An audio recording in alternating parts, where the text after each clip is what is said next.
the series. The Phillies in town tonight, carrying the best record in baseball and on a roll lately.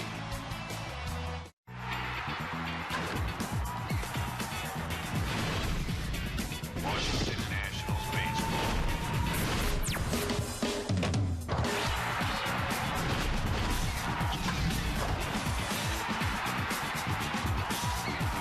Washington Nationals baseball. Well, the Phillies in town, a lot of their fans are here. Weekend series, ballpark's going to be just about full. Is it all worth it? Well, we certainly hope so. Jason Worth and the Nats playing very well at home. And look at that winning percentage in the National League. Only Milwaukee, Philadelphia, Atlanta better. And right there, of course, with the defending world champions. And the Nats are 3-3 against the Phillies in this ballpark this year. Bob and FP, welcome to Nats baseball. Always interesting when our buddies from the north come up here. And the last 18 games, Philadelphia has been amazing. Tough team to beat these days. Yeah, they're playing good baseball. They got in late last night. They had a 2-hour rain delay in Philadelphia. Didn't get until 3 in the morning. We'll see if that affects them. All right, so let's have a look at what's going on with the Phillies over the last 18 games as the Nats continue to play very well at home. Yeah, they played good at home, and they played great at home last night. I mean, it's just a perfectly played ball game. They pitched, they caught, they hit, they got timely hitting, and Johnny Gomes was a story. So the Nats on pace to win 47 games at home this year. The record's 41. So they're playing well in their own ballpark, and they're playing a team that's been playing pretty good. So all that fun you saw behind us adding up to good play at home, taking on a team that's just on an unbelievable roll. The Phillies seldom make an error. They give up very few runs. In fact, they're about 146 runs more than they've given up this year. So you were there. Can Levon do what he did in the Levo show last Friday night? Well, it was a week ago Friday, and sometimes when you face a team twice that quickly, they have the advantage. But I think with Livan Hernandez, he's such a veteran pitcher that he's going to know what to do against Philadelphia. He changed speeds, he moved the ball around. And oh, by the way, a couple of knocks and a couple of RBIs. It was definitely the Levo show. Fielding his position, getting hits, doing everything we've grown to love from this guy. And I always say it every fifth day, Livan Hernandez is a baseball player that just happens to be a pitcher. Perfect feet on the double play, indicative of what he can do to help himself.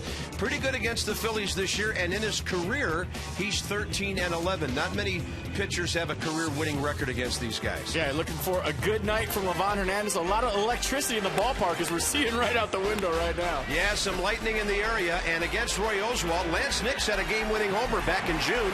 The Nats won that game 2-1 and beat the Phillies in that series. 2 out of 3. Here we go.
And brought to you by AT&T.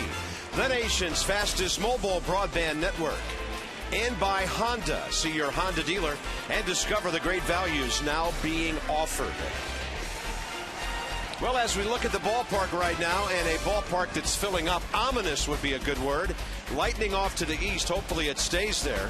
And then we've got severe weather apparently coming in from the northwest. So right now, we got a window right there. There's a window of opportunity. Nicely drawn. 87 degrees. Humidity is not that bad. Isolated storms forecast throughout the night. Our Train.com game time temperature. And check it out for an independent Train comfort specialist dealer near you. Phillies are 8th in the league in batting average. They're 7th in runs, but they've scored 146 runs more than their opponents. And now they have Hunter Pence, who's hit .328 for them in 17 games. And he started his Philadelphia career after that big trade with an 8-game hitting streak. So Livan Hernandez, just like last Friday night, has his hands full, but that was in enemy territory. He's where he and his teammates are very comfortable tonight. It's been one good, one not so good from Livan Hernandez recently. And last Friday was awesome. 6 2/3 innings, a 4-hit ball, all singles in that ballpark. Gave up 1 run, struck out 3. And at the plate, he was the star of the show. 2 hits, 2 RBI. So fastball, slider, curve change from Livan Hernandez. First pitch, 7:06. It's right in there, high in the zone to Jimmy Rollins. And boy, we've got some serious looking weather around here. The flags were really whipping a little while ago. They're pretty still right now. And that'll be an easy fly ball for Johnny Gomes. Nice way to start the game, getting Jimmy Rollins to hit the ball in the air. That was his 73rd career at bat against Livan. The defense tonight for the Nats behind Livan Hernandez, and they're going to need umbrellas soon. Gomes and Keel and Worth in the outfield. Desmond and Zimmerman on the left side. Espinoza and Lance Nix on the right side. And Wilson Ramos once again in the squad. Now that's out past center field. But over on the first base side, we've got some showers that appear to be very close to us. And weather usually doesn't move in here from the east over first base, but it could be now. So here's John Mayberry hitting .263. They're without Shane Victorino for one more day as he sits out his suspension. And Charlie Manuel can't wait to get that guy back, who's hitting .314 with an on-base percentage of .391. The rain is approaching, partner. The one thing I'm worried about right now is there's a lot of lightning in the area. Close by, too. Well, now that the game has started, Dale Scott, who's the crew chief at first base, has the right to stop this game whenever he thinks things are dangerous, whether it's raining or not. Dan Isanya has the plate. Jerry Meals, C.B. Buckner joining the crew chief on the bases. And that appears to be a little low, 3-0. Mayberry 2 for 4 career against Livan as lightning cracks overhead again.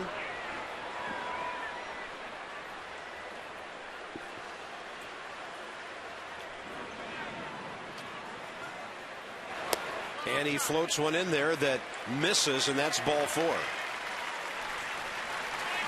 Livan asking where that pitch was. He's not happy. He said, "Are you serious?" 3-0 pitch. Let's check it out. Usually 3-0 is an automatic strike, especially early in the baseball game. We talked about it a lot. Livan's last start in Philadelphia. Bob Davidson behind the plate, veteran umpire back there, looking for strikes all night long. A guy that's probably umped a lot of Livan Hernandez's start, and there's no pitcher in baseball that relies on the home plate umpire more than Livan Hernandez. Yep, we've said that time and time again this year. Well, I see my first raindrop on the scorebook here. We could be closing our windows shortly as this stuff is coming in over first base, and the flags are now alive from right to left in a big-time lightning bolt. Chase Utley hitting .283, and you hate to see anybody on base ahead of Utley and Howard. Espinoza gets the grounder. Desmond turns it. Safe at first. A bunch of Nats were heading for the dugout, but it was a bang-bang safe call. A pretty good feed from Espinoza, getting rid of it quick. And watch Desmond. A little traffic right there. Mayberry going in very hard. Livan Hernandez thinking, we got it. Let's go hit. Not so fast. Check out the call. Now Looks the like rain has come over the first base roof, and here it comes. Check out the fans scrambling for cover right now. Yeah, this is a little bit of a wild scene, and we have a ballpark that's going to be very full. Ryan Howard is the next hitter for the Phillies with 2 outs here in the top of the first. And the Phillies, of course, are coming off a long rain delay of over 2 hours last night.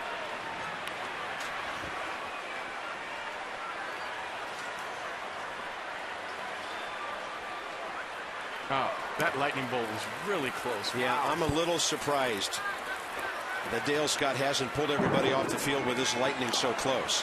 It's a big breaking ball for a strike. I remember in A-ball, Felipe Alou would wave us off the field in the Florida State League before the umpires pulled us off the field. And it wasn't because of the rain. He would see lightning in the distance, and he did not play the lightning game. Very dangerous thing to be standing on a baseball field with an electrical storm in the area like this. I'm surprised they're still out there. I mean, the rain is pelting down here. And if the inning doesn't end on that pitch, they're coming off the field right now. 7-11. 5 minutes after the game starts, Dale Scott signals everybody off. I think what he was hoping, FP, is at least maybe Howard would swing, something would happen to end the top of the first, and then get everybody off the field. And well, they couldn't even wait one more pitch. He should have called Utley out at first. Good call. So the ground crew is unwrapping the tarp very, very quickly. So the game is in progress for 5 minutes before a stoppage at 7:11 Eastern Time. And it was pretty easy from our vantage point to see this coming. So, FP, interesting scenario as Levon comes out and faces, well, 3 and then maybe 3.5 hitters in terms of the at-bat time. And then Roy Oswalt was warmed up and doesn't pitch at all. So this looks like it could be a situation to last for a while. The tarp just ate one of the grounds crew. Did you see that? We got one of the guys laying on the tarp out there beyond first base so it won't blow. He's in the middle somewhere there. They're going to send a rescue team in there to get him. There he is. He's okay. Yeah. Yeah, I think Livan Hernandez will be all right. Not a power guy, but he is, you know, a big routine guy where he has to throw a lot of pitches to warm up, throws about 140 pitches to go out there and get into his routine, comes out a half hour early. So Livan Hernandez, as we've seen before, of all the Nationals pitchers, sometimes he gets affected by being thrown off his routine. All right, serious rain. We are in a delay. We'll send you to ESPN News. We'll be vigilant up here and hopefully be ready for baseball sometime in the near future on this Friday night. Nats and the Phils just underway, but not anymore for a while.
Ruiz and then Wilson Valdez, and now it's Kyle Kendrick for Roy Oswalt.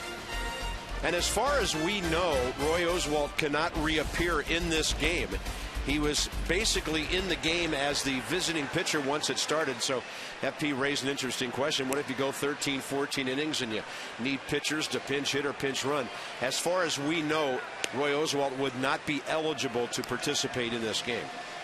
So Levon, probably one of the few guys on the planet who could have his full warm-up routine, go out and throw 15 to 20 pitches, lay off for 2.5 hours, and then come back out and restart the whole thing. Yeah, we talked about it at the outset of this game. Coming off a really good outing last time against Philly, 6 2/3, 4-hit ball. Gave up 1 run, all singles, those 4 hits.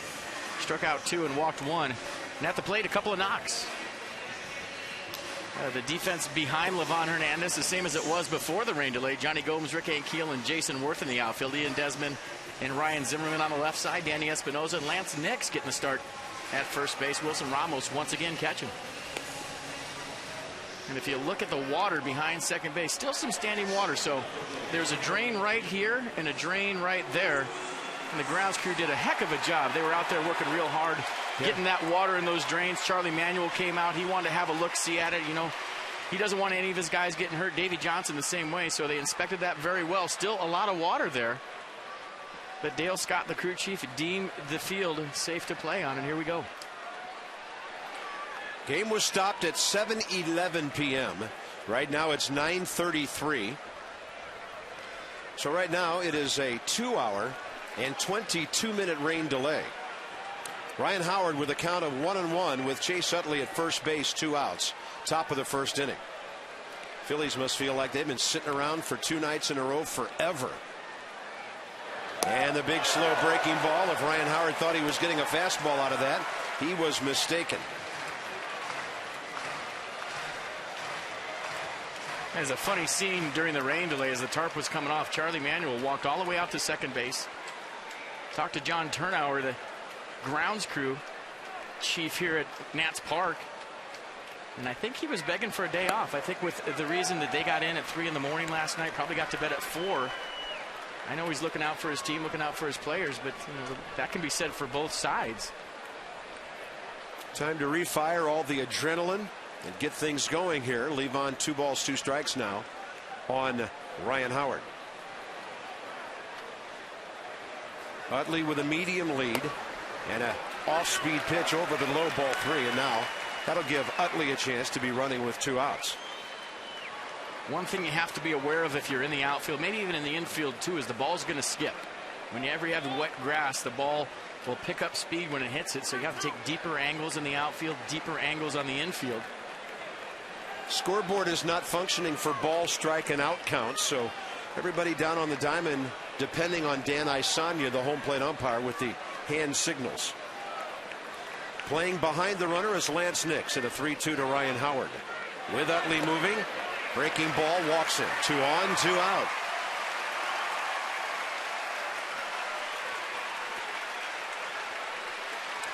And now the Nats will see a familiar face, but in a Philadelphia uniform for the first time, and that's Hunter Pence. Hunter Pence, 11 homers, 62 RBIs for Houston. Traded to Philadelphia for 4 players. And as a Philly, hitting .328 in 17 games with 11 RBIs. So his first appearance in this ballpark as a Philly, and a breaking ball outside. And by the way, Hunter Pence this year, 8th in the league, hitting .328 with runners in scoring position. And he's 4th in the league in hits. And Levon Hernandez gave him fits last Friday night with the curve ball away.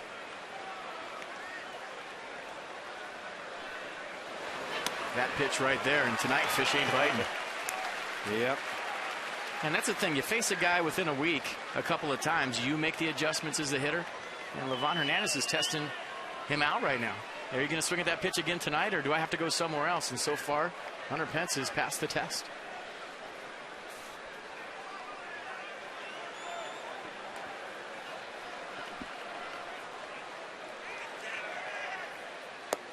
That one is close enough to get the corner. 2 balls, 1 strike. By the way, the Mets haven't gotten started tonight. They're reigning up there with Milwaukee and New York. And here's that outside corner. Right around the knees. And for whatever reason, last Friday, Hunter Pence was in full pull mode off Livan Hernandez. Livan Reed swings very well, being the veteran that he is. He saw that Hunter Pence wanted to pull him. And he just stayed away with the off speed all night long. There's a pull mode. Easy for Zimmerman at the bag. And the Nats are out of a very long top of the first inning. Kyle Kendrick now goes to work.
Ballpark with the Phillies in town, and here we go, bottom of the first.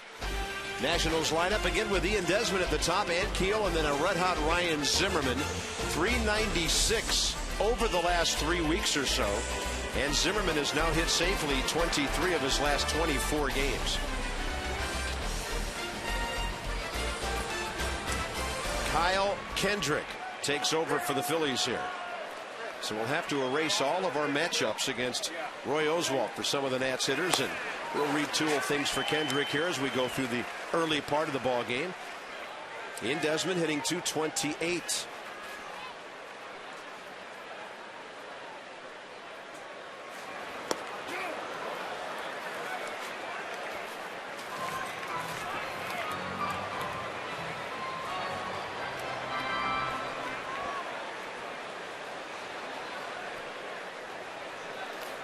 Kendrick career against the Nats 2-3 with a high ERA in 11 games, 10 starts against Washington.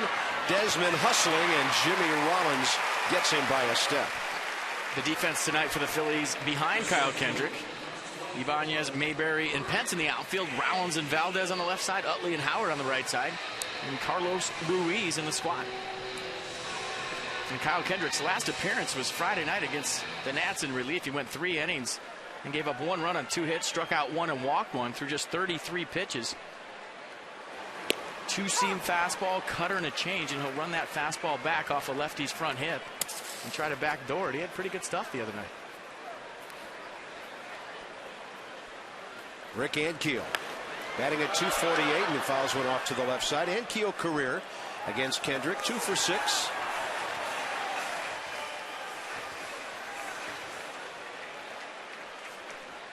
I think hitting number 2 in front of Ryan Zimmerman would be a pretty good assignment these days. See some good pitches around the plate. They don't want you on base via the walk with that guy coming up. And then Ankiel, who rarely takes, will freeze on an 0-2 fastball outside corner.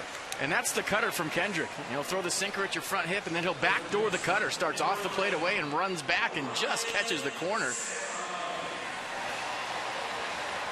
Pretty good pitch, hit his spot.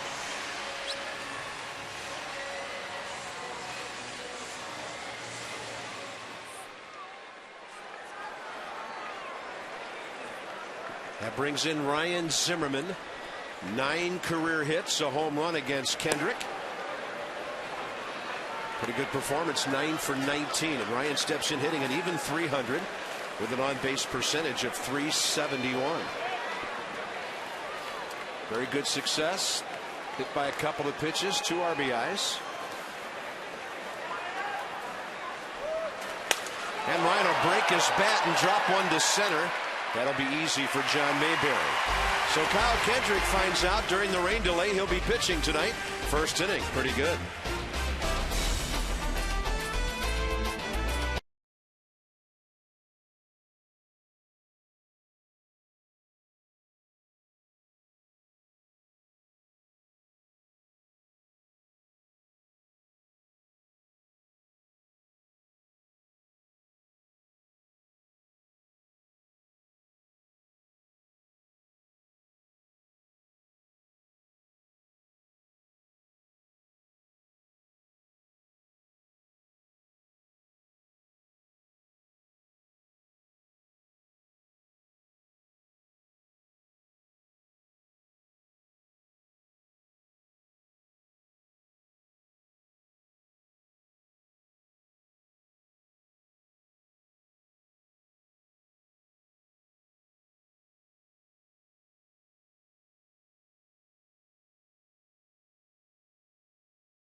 It has been quite a dip in the pool called Nationals Park tonight.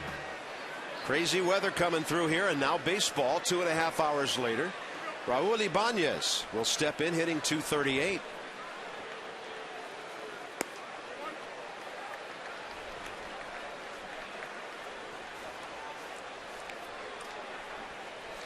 Last Friday night, Ibanez 1 for 3 against the Nats when Levon was pitching. And he'll pull that one fair right to Lance Nix.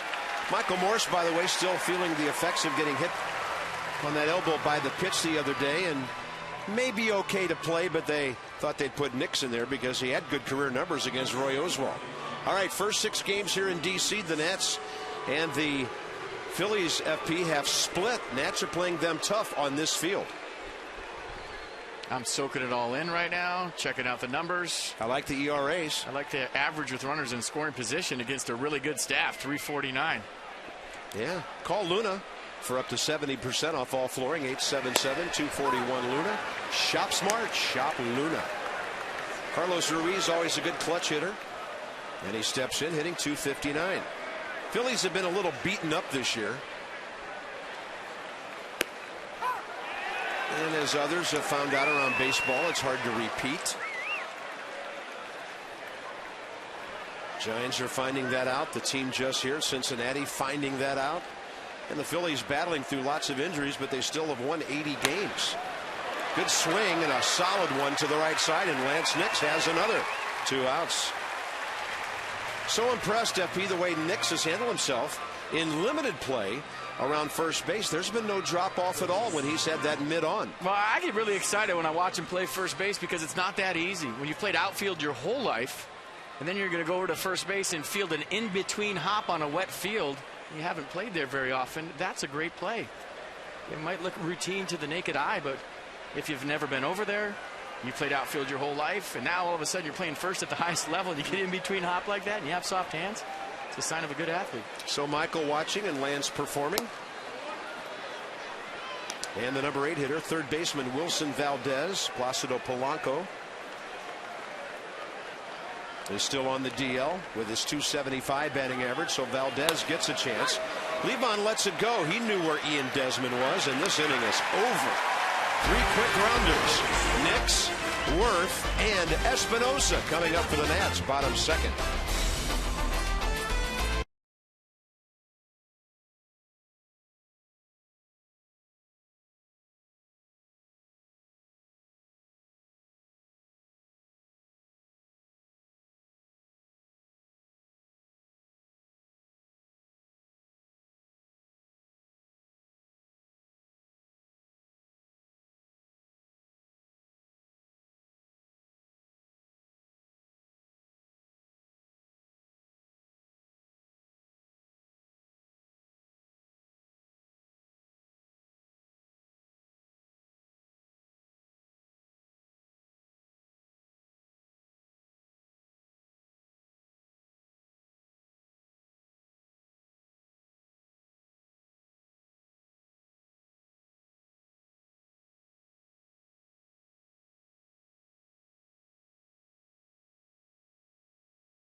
Worth and Espinosa coming up, and so is Labor Day. The Labor Day weekend full of activities like fireworks on the 2nd, a Lifehouse concert presented by Coke on the 3rd, Kids Run the Show and Ryan Zimmerman Fathead poster giveaway on the 4th, patriotic t-shirt on the 5th presented by the Washington Post. Special $5 tickets and more info. Go to nationals.com/Grand Slam and get ready for a, well, looks like a red weekend to me. That's a promo. We need another rain delay so I can go through that thing word for word. Lance Nix hitting .252. 0 for 4 career against Kyle Kendrick as he steps in as the Nats cleanup man tonight. He'll get jammed and pop it up. Chase Utley right in front of that big wet drain area. Short right field, and he's got it. 4 in a row for Kendrick now to start the game.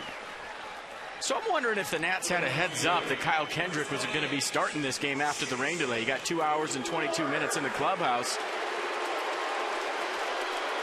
And whenever you come to a ballpark, you're preparing for one guy to see Roy Oswalt pitch, and you're looking at video of him in the clubhouse today, see what he did to you last time, and all of a sudden you go out there and you're facing a different guy, and I'm wondering if it's going to take him a minute to settle in and to recognize the fact that obviously different stuff than what they prepared for today. I was told that as of just after 8 o'clock, Levon was told, or at least it was determined through him, that he was going to be able to come back out for the game.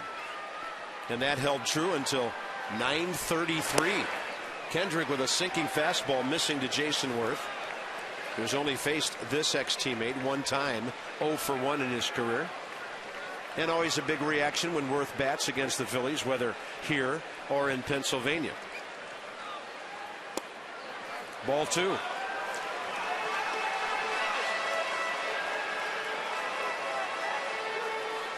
I'll say one thing. I think at least 2/3, maybe 3/4 of the people who were here for the first pitch at 7-Eleven are still here. You know, some folks will need to get home, maybe a safety issue. The Nats did a pretty good job of sealing up the ballpark and getting everybody under cover during that really violent 20 to 30 minutes of weather we had at the start.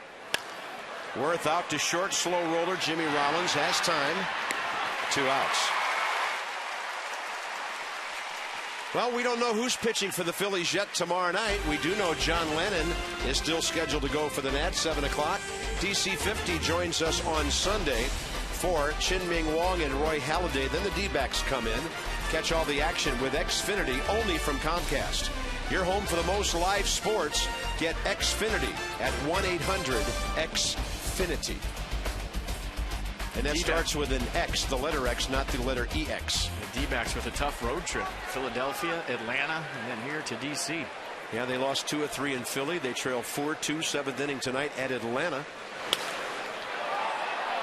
And, of course, the schedule makers have graced them with Philadelphia down to Atlanta and then back up to Washington. Talking about the schedule with some of the guys from the Phillies earlier tonight, we determined that Major League Baseball evidently is the only business in America that doesn't need to save on travel cost. I mean, teams hopscotching up over cities, up and down where they could be dropping into play on the way to the other. I'll say this, it's better than riding a bus for 10 hours a day. That's for sure. It's the big leagues, and I don't think those guys really care.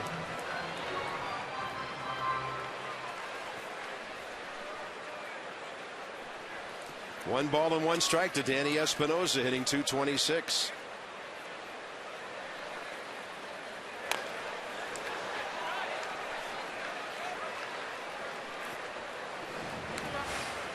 If the inning continues, Johnny Gomes. First 5 Nats have gone down. 1 ball out of the infield so far.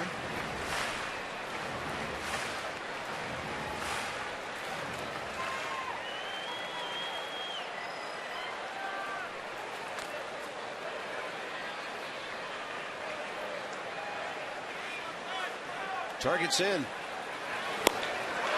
the Nats are done. 6 straight for Kendrick. Listed in their bullpen and their game notes as recently as yesterday. Starting now very well.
The game and enjoying a nice cool drink here. Top of the 3rd inning.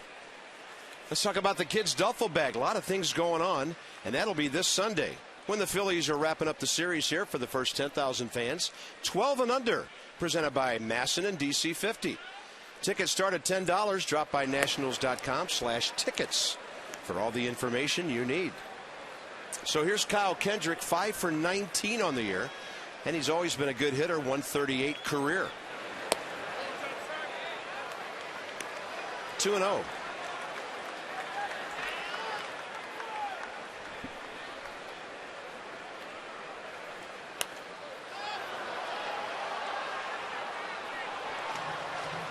Levon career against the Phillies, 32nd start. 3.54 ERA. 13 wins, 11 losses. That ball, a cue shot right off the top of the barrel. And now that's 5 in a row for Levon after walking Ryan Howard coming out of the rain delay. So he didn't do anything to let Ryan Howard hurt him in that first inning.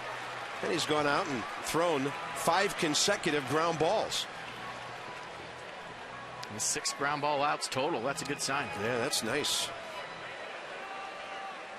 Top of the order, Jimmy Rollins, the only out in the air so far. Routine fly to left. Johnny Gomes pulled it in.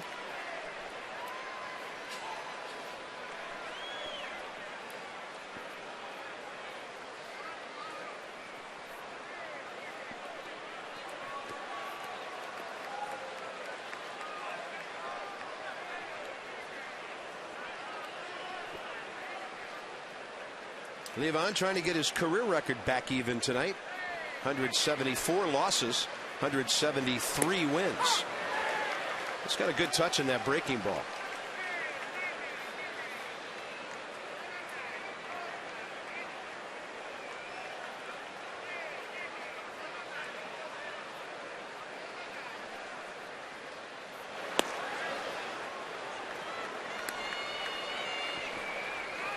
There's John Mayberry getting some playing time with Shane Victorino, just wrapping up his suspension. 2-1.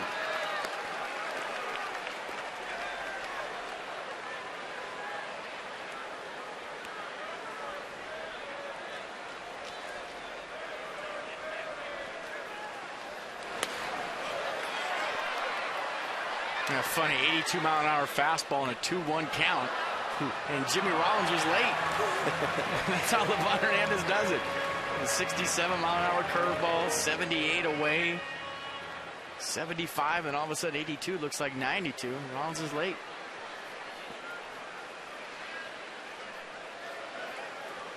Target's in. Levon looking to paint, and Asanya took a long look at it before leaning away for ball 3. Kinetic on the pitch track. Watch Jimmy Rollins. I'm wondering if he got in the way of this call. See him leaning over right there? See Iasonia leaning over, and it kind of blocked him out. I don't know if he saw that pitch all the way. Kinetic North America, providing world-class technology to our national and homeland security customers.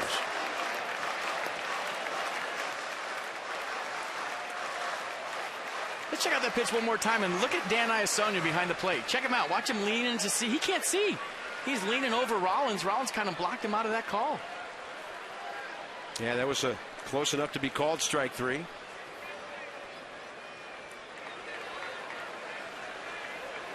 Yeah, with Ramos setting up inside, Jimmy Rollins smacks that one to right, and it's short and to the right of the pole. Did you see that again with Iasonia? He's actually setting up behind Jimmy Rollins. And look at his view. He's trying to lean out there. See, he's blocked right now. I don't know if he can see that pitch. You just wonder, with Ramos going way inside, maybe he should go left shoulder. That ball is fair, off Nix. And Jimmy Rollins will be digging for a couple here. Espinosa scampers over to get it. And Rollins at second base with one out.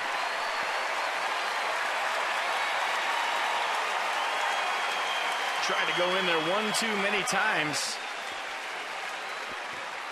And Jimmy Rollins was not late on that one. And check out the pitch. He's trying to go in one more time. Swing back sinker. Rollins all over it. And that was a bullet. Lance Nix, good effort. Slows it down a little bit. Good hustle by Danny Espinosa, holding Jimmy Rollins to a double. If Espinosa doesn't run down the line, that might be a triple.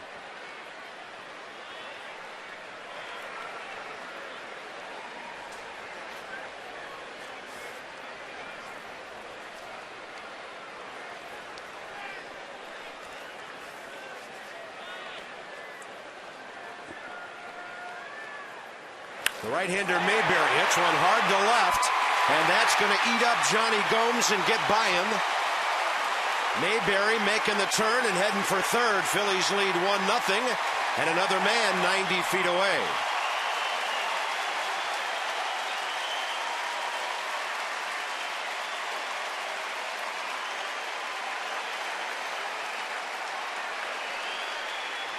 Not a bad gamble by Gomes early in the baseball game.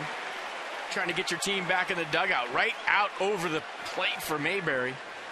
All over that off-speed pitch from Livan Hernandez. Kind of a do or die right there for Gomes. Went for it. You can't fault a guy for making an aggressive mistake. Trying to pick up his pitcher. All of a sudden you got a runner on third, one out. Phillies up 1-0. Infield in third inning with Utley and Howard now the next two hitters.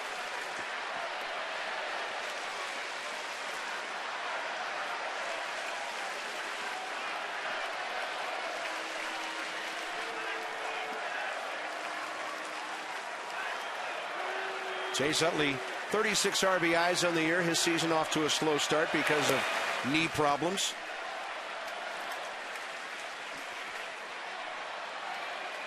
He is 12 for 35 career against Livan Hernandez with 5 RBIs.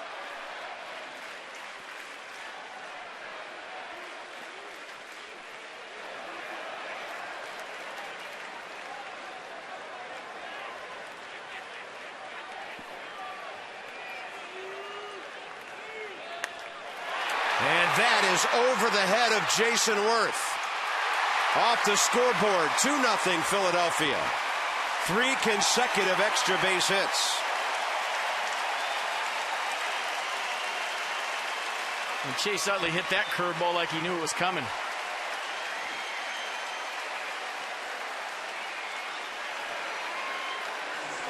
And sitting on that pitch all the way. Watch him stay back. Like he knew it was coming. Not fooled at all. On the curveball, and he got all that.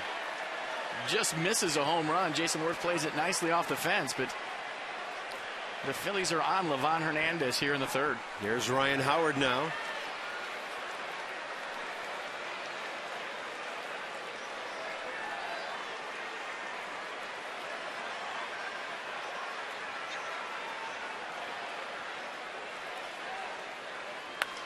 And he hammers this one up the middle.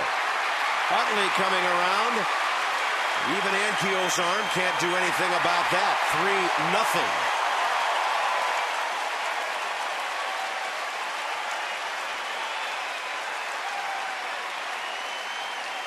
This is where the Nats need a 20-second timeout. Double, triple, double, single. And they've all been hard. And some of this, FP, goes back to that 2-strike pitch that maybe Dan Isanya couldn't see when Livan might have had Jimmy Rollins struck out. But the next 3 guys have all hit the ball hard. And it'll be Hunter Pence now, still only 1 out. I give Ivan DeJesus a little bit of credit right there. Waving Chase Utley, knowing that the ball is going to be wet, even though Rick Ankiel has a plus arm. Tough to throw a wet ball hard.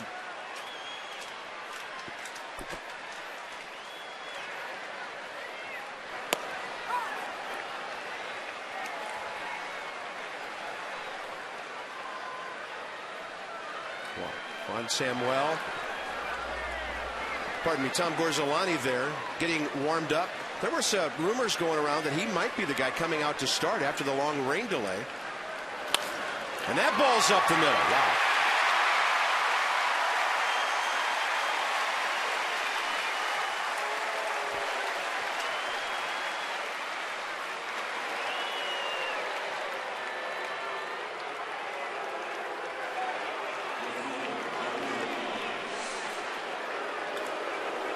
First and second, 1 out, and it'll be Ibanez now.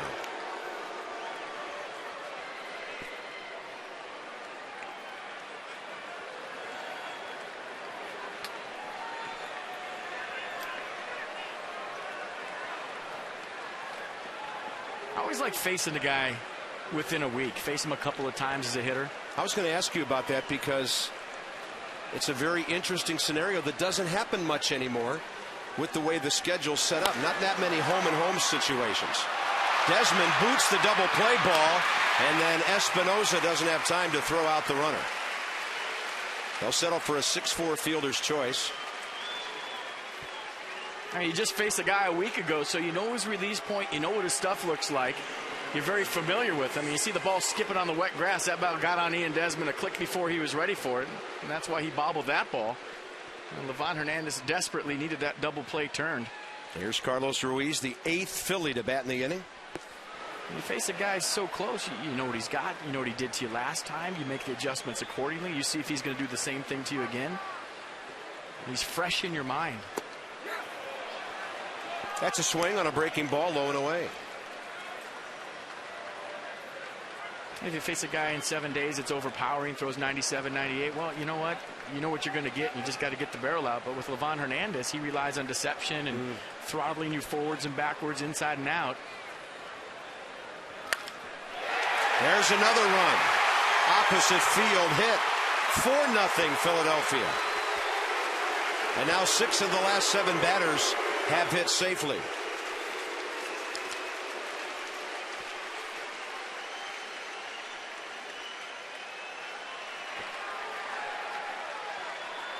Up in the zone, and everything's been up from Livan tonight. And it's kind of been the pattern lately. Against the Marlins on July 27th, 4 innings. And then the next time against the Braves, a nice outing. 6 innings, gave up 1 run. Then against the Rockies at Colorado, 3 2/3. Gave up 9 runs. And a good outing last time against Philly. So it's been good, not so good, not so good recently for Livan Hernandez.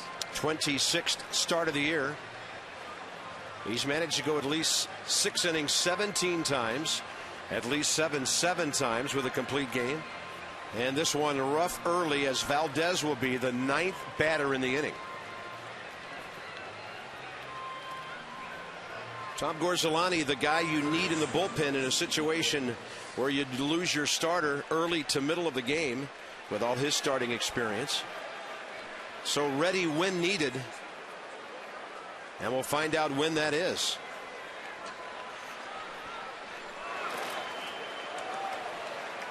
Valdez made the last out in a 1-2-3 second on a ground ball to Ian Desmond.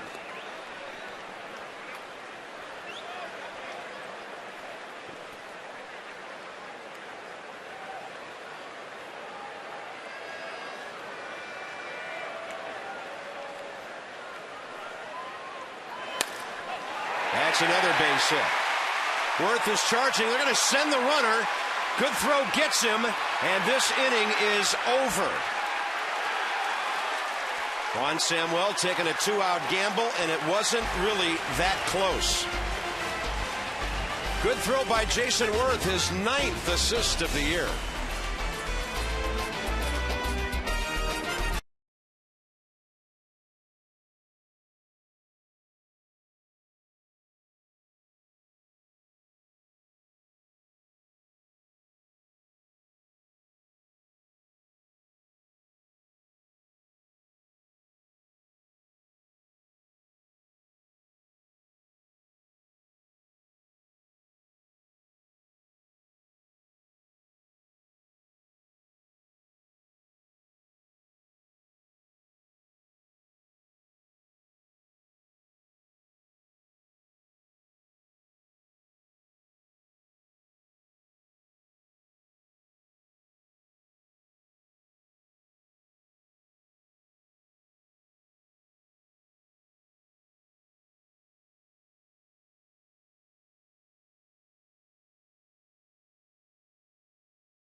Hits in that inning.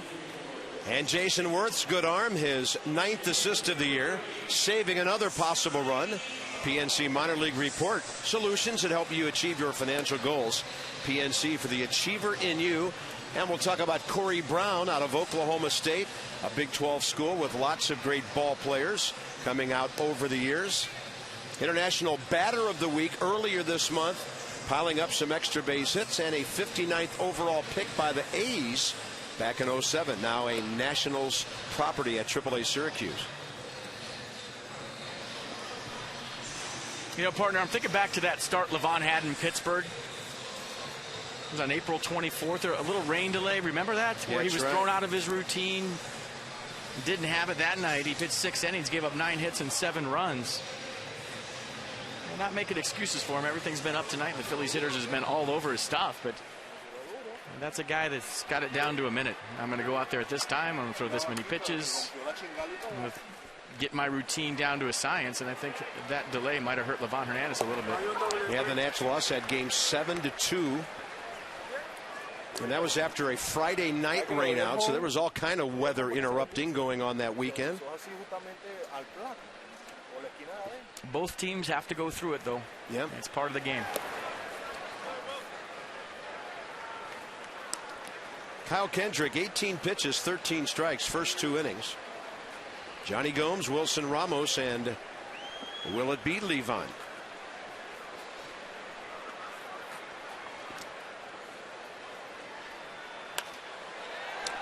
Jammed. Gomes will flare it to left for Raul Ibanez. 7 straight to start the game for Kendrick.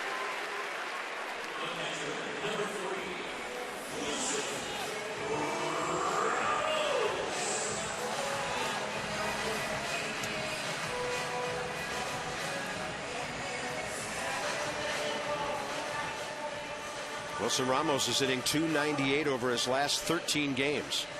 Trying to get that batting average up over .250.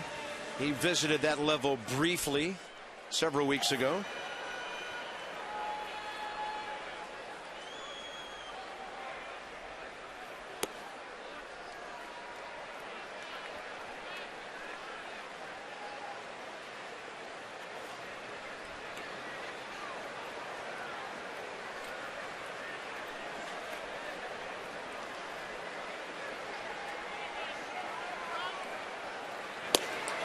Boy, that's a good swing back sinker right there. And that's what we saw from him last Friday night in Philadelphia. Just dropping on lefties, dropping on righties. Got a good little cutter, too, to go with it. He's got good stuff.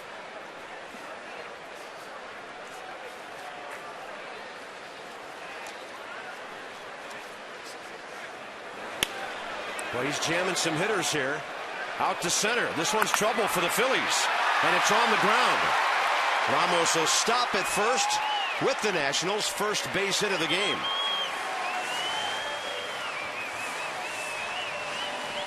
The first thing you got to do every night as an offensive ball club is take care of the no-hitter.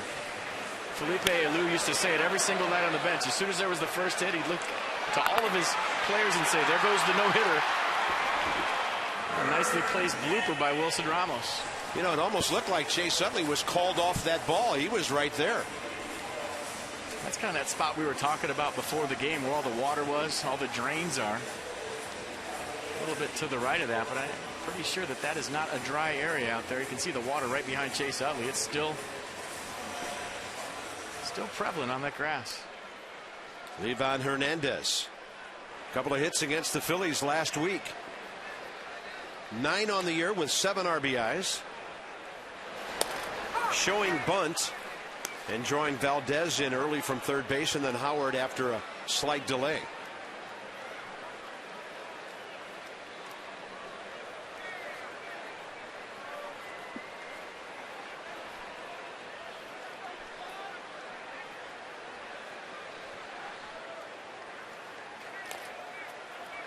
That was a bit of a lunge, 0-2.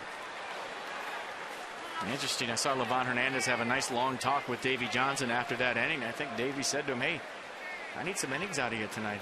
We used 5 pitchers last night. I need you to get out there and get after it. I think that's why Livan Hernandez is hitting right now. Davey does not want to go through his pen in the first game of a 3-game set with the Phillies.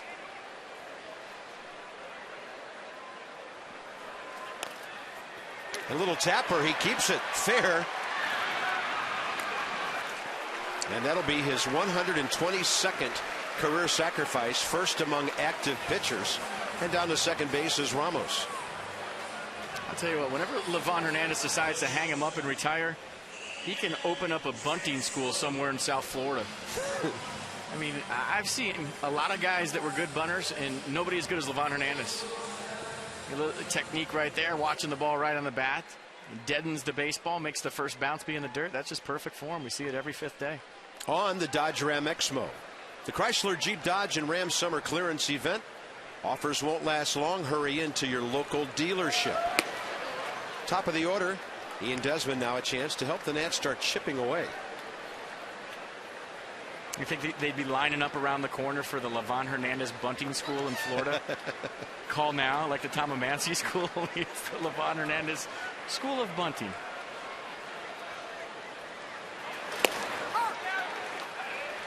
Well, he wouldn't need a very big facility. Just a half field. Yeah. Chalk a couple of lines. I mean, you could do that in the hallway. Just throw it down to first base. You could get a bunt down the hallway.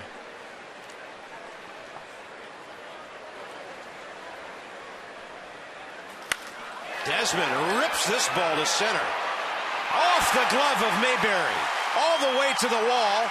Desmond will stop, not wanting to take a chance down by 3 runs. Nats are on the board. Is that one the epitome of the tough play right over a center fielder's head? Well, that ball was pounded and knocked down 2-iron right at Mayberry in center field, and he was going back for this slowly. I thought Desmond got all of this. And you watch him go back for this ball. Kind of hesitated at first, and the ball just took off and jumped. A lot of backspin created by that swing by Ian Desmond. I'll tell you what, I've been out there in center field. Certain times guys hit you the baseball, and that ball has a second gear once it gets past second base, and Ian Desmond got that one. Here's Rick Ankiel. They threatened to throw in behind the runner, but Rollins never made it to the bag. Ian Desmond checks in with his 35th RBI. He's a right-handed hitter. And by the way, he's now 6 for 10 career against Kyle Kendrick. It's kind of hard to call the same pitch on a guy who hits a different way. I guarantee you Rick Ankiel will not take a called third strike again. That was very rare when he did that first inning, but he'll have to be mindful of that cutter you talked about away. It was a perfect pitch. A nice little answer by the Nationals here. Putting up a run after a 4 spot from the Phillies. It'd be a big answer if Rick Ankiel can drive in Ian Desmond. Target inside corner. And the ball deflects off a rail of the dugout right out to the pitcher. And I don't think they're going to let him keep that ball in the game. Nice try. Yeah, nice try, Kyle. That thing's got marks all over it, and you're going to get to throw it. You kidding me? It hit the cheese grater fence on the Nats dugout. Probably has about 4 cuts in it, and Kyle Kendrick said, I'll use this one. I can go with that swing back fastball, start it in the dugout and bring it back. Ankiel sitting on 27 RBIs on the year, still hitting over 300 since the start of July. There's that outside target. Yeah, he wasn't going to take that pitch again.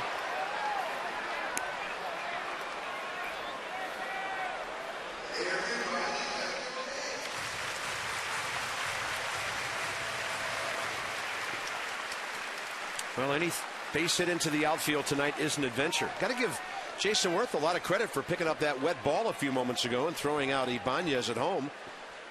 Nothing routine on this field defensively tonight. It's a fastball up and in, and Kendrick took a step toward his dugout. I'm telling you, Dan Iasonia is not seeing that pitch. He's blocked out by the left-handed hitter on the swing back fastball. You see him looking around the corner once again. Ankiel puts his arms up, blocks his view, and he didn't see it.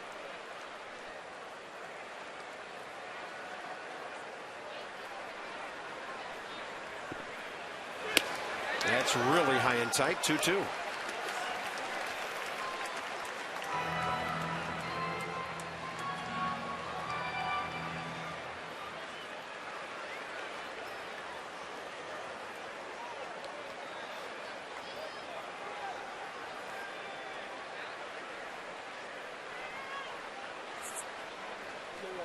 Maple one.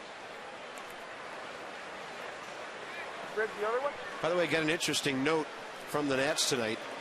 Kyle Kendrick gets credit for a game started as a pitcher, but not as a batter. Roy Oswalt gets credit for a game started as a batter, but not as a pitcher. But that confirms for us, FP, that Oswalt is not available for anything later tonight. He, in essence, did appear in the game because he was on the lineup card at the time the first pitch was thrown. Hey, so one of those odd little situations comes up. When pitchers have bonuses for games started in the season, that could be big. Yeah, that's interesting. And I talked to some of the Phillies guys. They were intrigued by the possibility of maybe him coming back tomorrow night. I'm sure Charlie Manuel will make that determination later.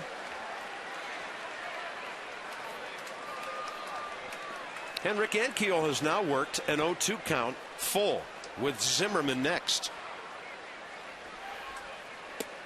He's going to take that pitch on the outside corner again. Cal Kendrick says, I'll try to get that strike, and he did. Desmond's RBI gets Washington on the board.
Kendrick to lead off again in a moment against Livan Hernandez.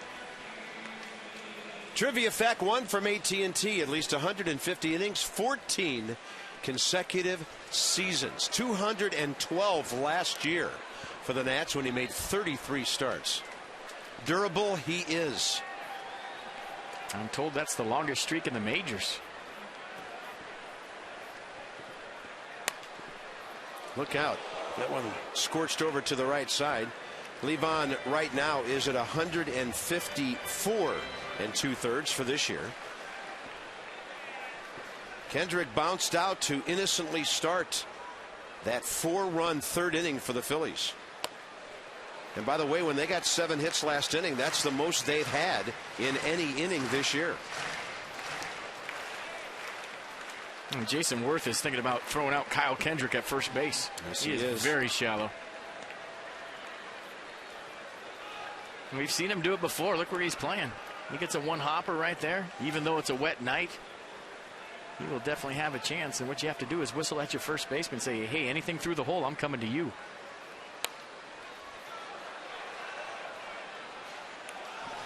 Well, after a long delay, they've started in New York, and Milwaukee has a second inning run against the Mets. The Nats are a half game behind New York, 3 up on Florida. They're 1-1 early in San Diego tonight. Big breaking ball. Zimmerman will be able to grab the 2-hopper. All right, now let's see how Livan does as the top of the order rolls around for the 3rd time here.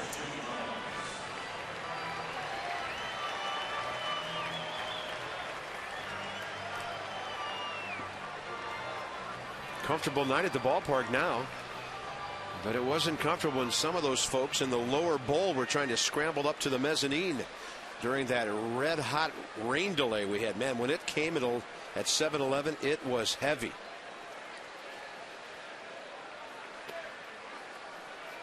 And funny how we saw it on the radar. One thunderstorm backed up right into another thunderstorm, and it was right over downtown. It was nasty for about a good hour. That's foul. Right now, some stuff out by Leesburg to the northwest, but everything straight west of D.C. looks pretty good. Let's finish up our trivia. AT&T with Livan's durability, the subject of the night. Javier Vazquez, CC, and Mark Burley, other durable guys all around baseball. Easy play for Danny Espinosa, 2 outs.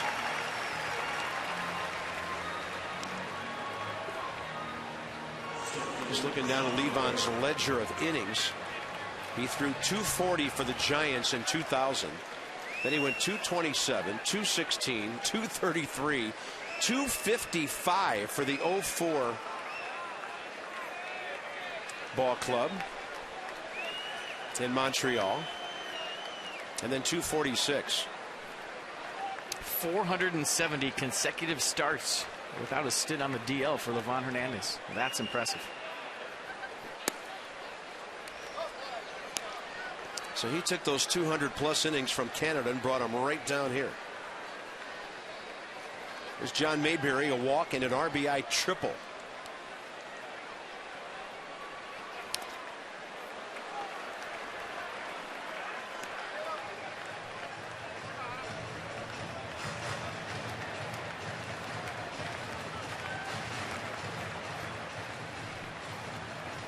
Chase Utley. Put a spell on him, Screech.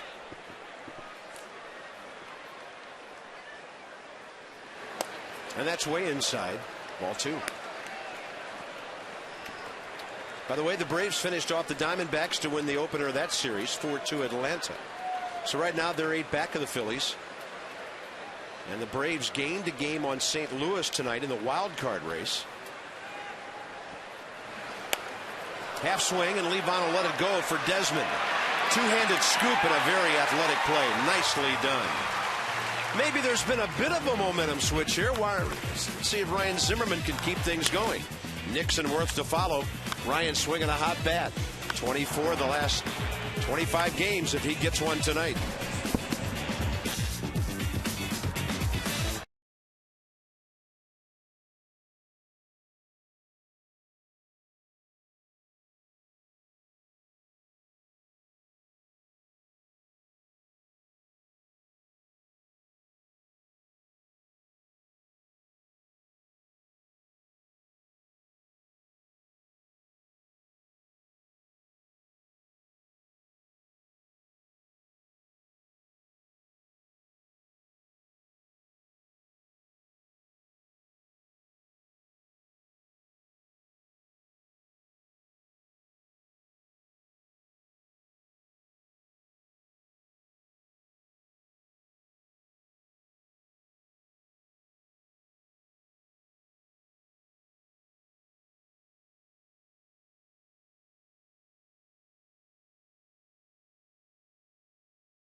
We had quite a logjam moments ago in the Geico President's race as they came around the right field corner. I think Teddy's got to get that head a little bit forward when he's running. They should have went flippers and snorkels tonight. Yeah.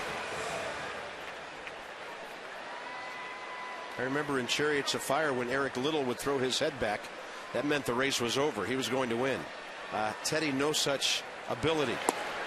Hard sinker, low and away, ball one, and Ryan Zimmerman, second at bat tonight, flew out to center, first time up. 3-4-5 for Washington here.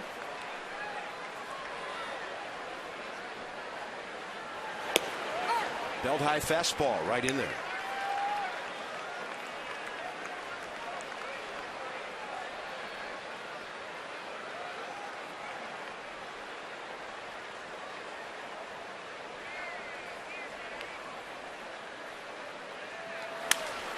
That's a busted bat and a fly ball to center. Mayberry plenty of time. 10:30 in our nation's capital. Ball game started at 7:06, rained at 7:11, and we sat around for 2 hours and 22 minutes. One inning, actually 2 innings after it restarted. The Phillies had a 7-hit, 4-run third. Nats answered with a Desmond RBI after a Ramos base hit. 4-1 Phils, bottom 4.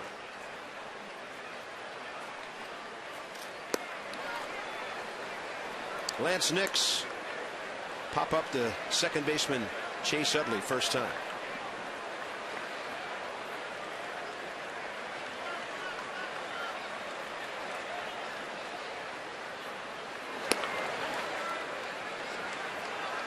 Kendrick trying to live near that outside corner against the lefties so far.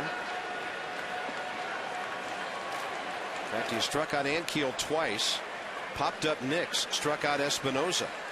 So the lefties haven't given him a problem yet. Then he goes inside corner for a strike. Jason Worth bounced out slowly to Rollins first time.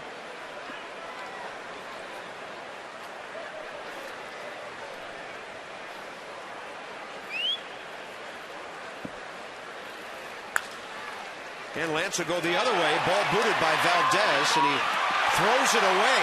It's into the camera bay, and Lance Nix will be allowed to go to second base. Valdez with his 7th error of the year. The ball skipped on him too. You see the gloss over the grass on the infield. It's wet. Got on him a click early than he expected. Picked up the wet ball and threw it away. I'll tell you what, it was even worse on AstroTurf. When it rained on turf and you got on the field after a rain delay, it was almost like playing on ice. The ball would hit and just ride and get right on you. It's similar on grass too. When it's wet like that, you got to be ready. So E5 all the way, sends the runner to second base. And Worth now an RBI opportunity.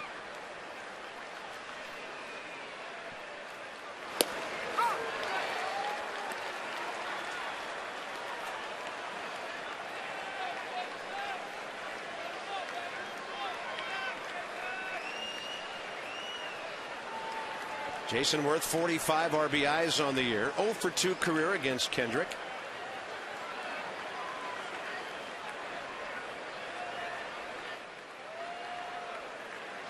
Pitcher steps off, hitter steps out.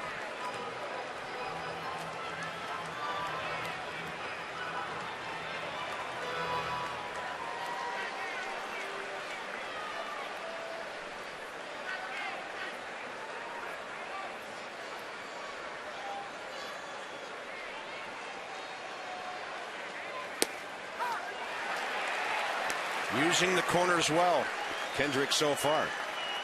Pinpoint command. There's a couple of pitches in this baseball game, or 2 to Rick Ankiel, that he couldn't have ran up there and handed to the catcher any better.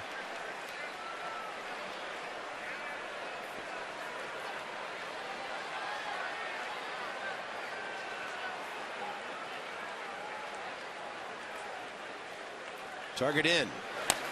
And Worth severely jammed. That's taken the bat right out of a guy's hands there. 2 outs with Espinoza coming up. We've got a back-to-school drive going on. And it starts tomorrow, goes to Sunday. All school supplies. Bring them to the center field gates when you come to the ball game. All donations benefit public schools in D.C., Maryland, and Virginia. Stop by nationals.com. Some tickets still remain. Some restrictions apply. Help out our public school kids. Tomorrow and Sunday with our back-to-school drive. 7:05 game tomorrow night. And then 1:35 on Sunday. Danny Espinoza struck out swinging first time up.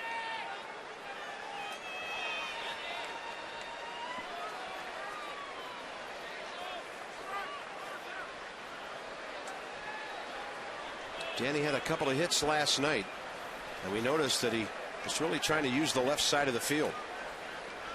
Didn't pull a ball all evening, and we're just hoping he can start stringing some multi-hit games together, get back to where he was over a month ago. Saw a pitch up and in, he thought he could turn on.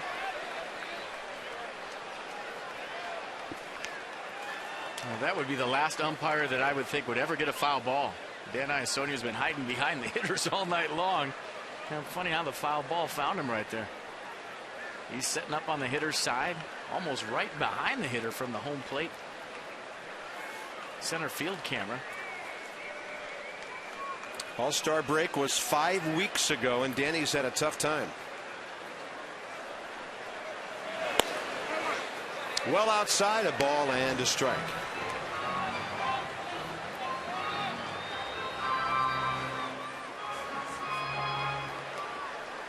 Johnny Gomes, last night's hero.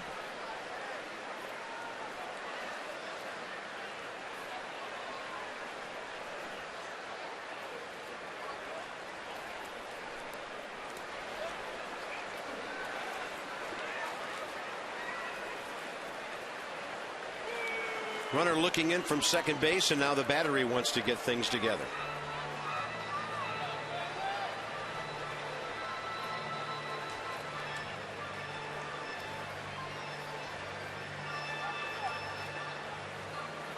And by the way, each team has scored tonight, so the Phillies will fail to be shut out for the 50th straight game. The Nats for the 42nd. Two of the top 6 in baseball in terms of at least getting some runs on the board every night.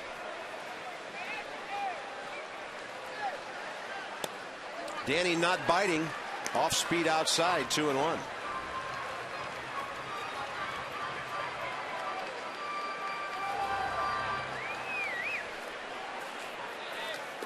One of the reasons the Nats have been able to score here at home, they have been using the long ball. 6 consecutive games at Nationals Park, they've hit at least one. And Espinoza out ahead of that changeup, which was a mile an hour slower than the previous one. Tom Gorzolani's in the bottom of the 6th in the bullpen right now. He has been throwing forever out there. Yeah. And the Nats would need several more hits to get it down to Levon's spot in the batting order. So you wonder, with Utley Howard coming up, maybe Levon is done after 59 pitches. If Davey doesn't want him facing those two guys again.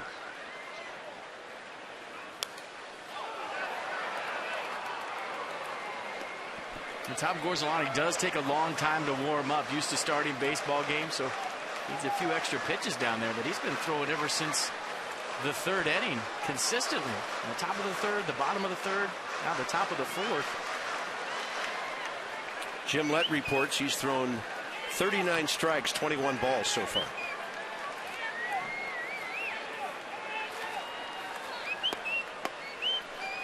Two. Target way in. And just because you throw it right to the catcher doesn't mean it's a strike. So Dan Iasania gave the Nats that call. Watch Ruiz right at the last minute go jumping. That's so the location can't be relayed from second base. And I think that's why Carlos Ruiz went out to talk to Kyle Kendrick. Ever see a catcher set up late, they might be thinking that the runner on second base is relaying location. 3-2 to Danny. Busted bat. Easy play for the catcher. Nats will strand their second runner of the night, and this one into the 5th inning. 4-1 Phillies.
Phillies with a 7-hit, 4-run third inning that has knocked out Livan Hernandez. Ian Desmond has the Nats only RBI, a double in the third with 2 outs.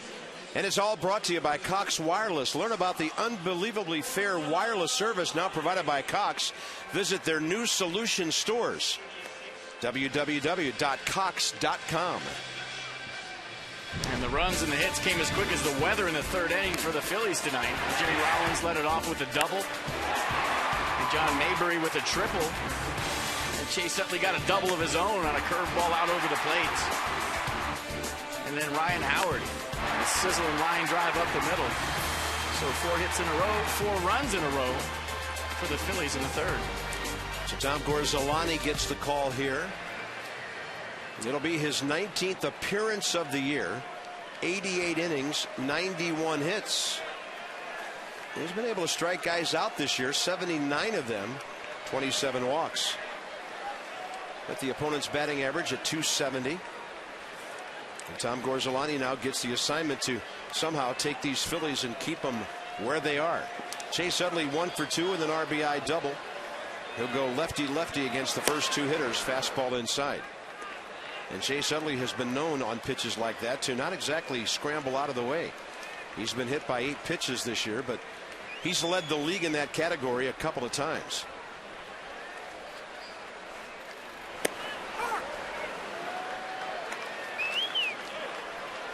And it seemed like Livan Hernandez was just starting to settle down. Had a 1, 2, 3, 4, 3 ground balls. Yeah.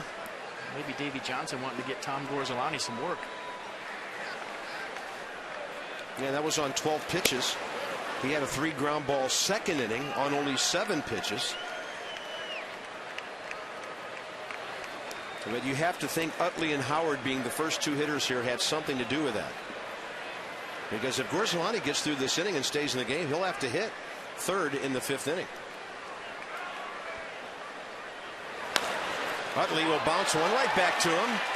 Tom Gorzolani in good fielding position for that first out.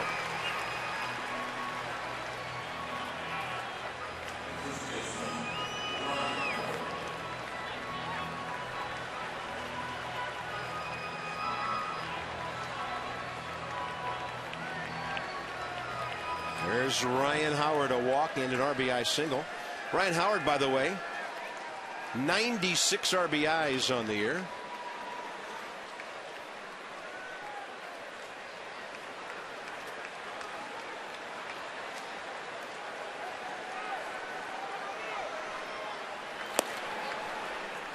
Started the night tied with the Yankees' surprising power guy now, Curtis Granderson. How about that guy with 95 RBIs? 30 home runs, 20 stolen bases, 10 triples. He could run at the American League MVP. Yeah, just checking the box score. He does have an RBI tonight. So you're looking at a co-leader in the big leagues here. Granderson 2 for 3. As the Yankees lead 8-1 in the 9th inning at Minnesota.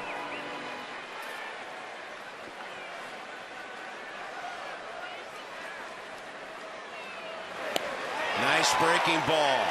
All Ryan Howard can do is wave at it. That's the first strikeout by a Nationals pitcher tonight. Had pretty good stuff so far from Tom Gorzolani. Look at the slider right there. That had tons of break on it. You see the grip, you see the rotation, you see the strikeout.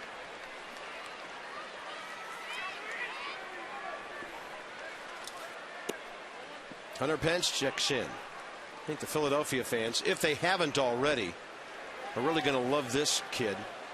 He looks to me the way he plays. He could have played with Richie Ashburn and that whole bunch back in 1950, the Whiz Kids of the Phillies who went to the World Series beaten by the Yankees, but they were known as a very active, hard-playing, tough ball club. And that's the way he is. He is so active, just always moving around in the field. Kind of a throwback. And check out the eyes. I mean, those are linebacker eyes. Yeah, he looks like he's waiting for a running back or a quarterback to come around the corner, isn't he? He's intense, man.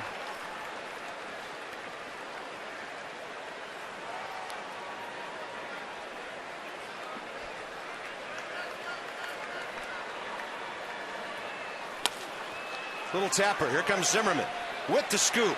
Perfect over to first. Nobody does it better. This ball game halfway through now, middle of the 5th inning. Nats have the bottom 3 coming up. Watch and enjoy on Gold Glover.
Check in with Debbie with our sideline report.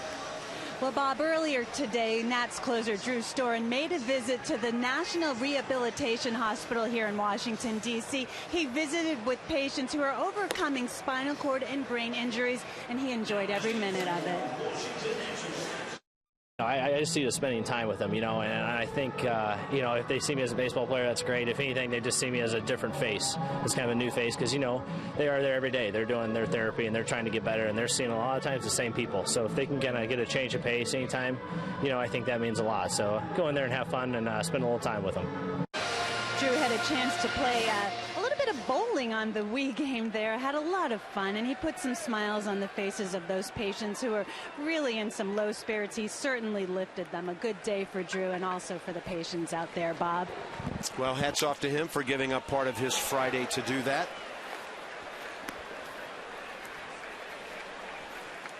Sheeny and Desmond do a lot in the community. John Lannon always giving his time. It's part of being a national here in our nation's capital. Johnny Gomes, fly ball to left, first time up.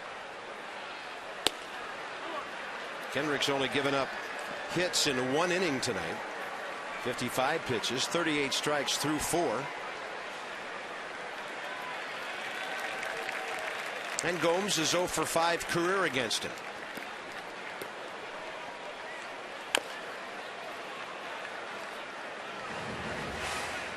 We're seeing a lot of funky swings from Nats hitters tonight. That tells me the Kyle Kendrick stuff is good.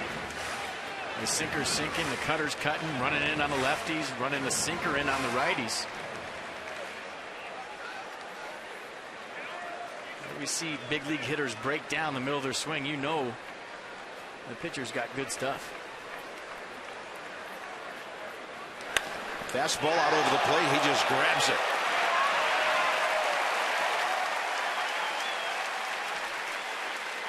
So that's 5 of the last 6 hitters retired since Desmond's drive to center.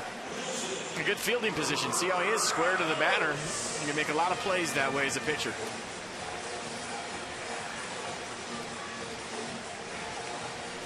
Kyle Kendrick, he's still only 26 years of age. He'll have a birthday next week. In fact, a week from tonight. Major league record of 42 and 29. And that ball hammered to left by Ramos. It is in the bullpen. And the Nats are on the board now. They've cut that 4-0 deficit in half. And Wilson Ramos reaches double figures.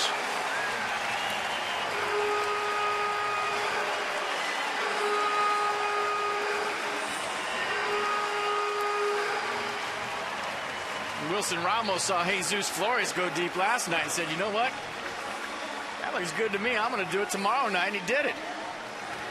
So far, Wilson Ramos providing most of the offense for the Nats. A single and a run scored his first time up. Now a home run his second time. 2-run ball game.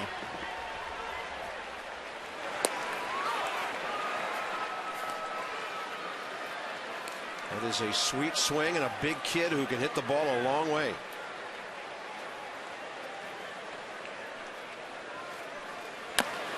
Now Gorzolani will chop one high off the plate, and Jimmy Rollins can't make the connection.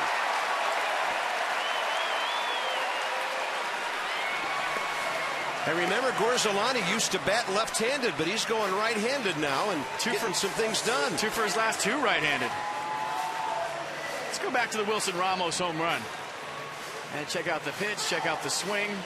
Head down, right on it, bam. Ball's barreled up, out over the plate. And pretty much the only mistake that Kyle Kendrick has made all night.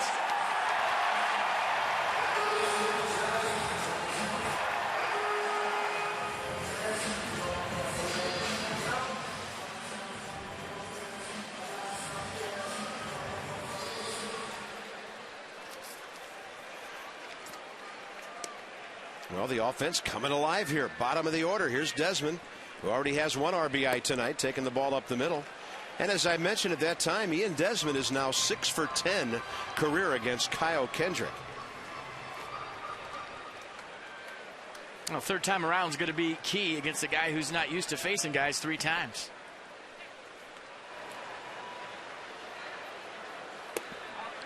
That's low and inside 2-0. Suddenly the tying run with a bat in his hands.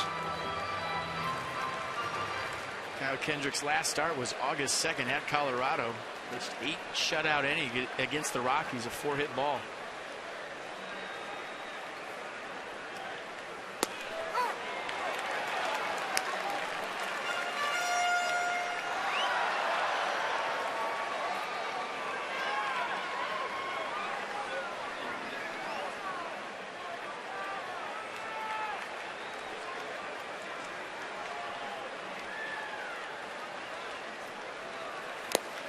And Desmond taking a big swing on 2-1.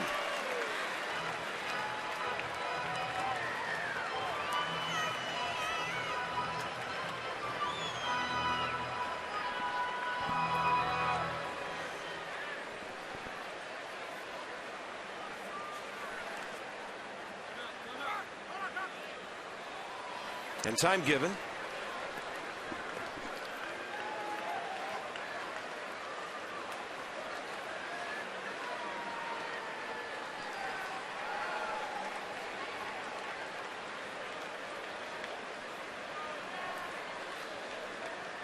Two count.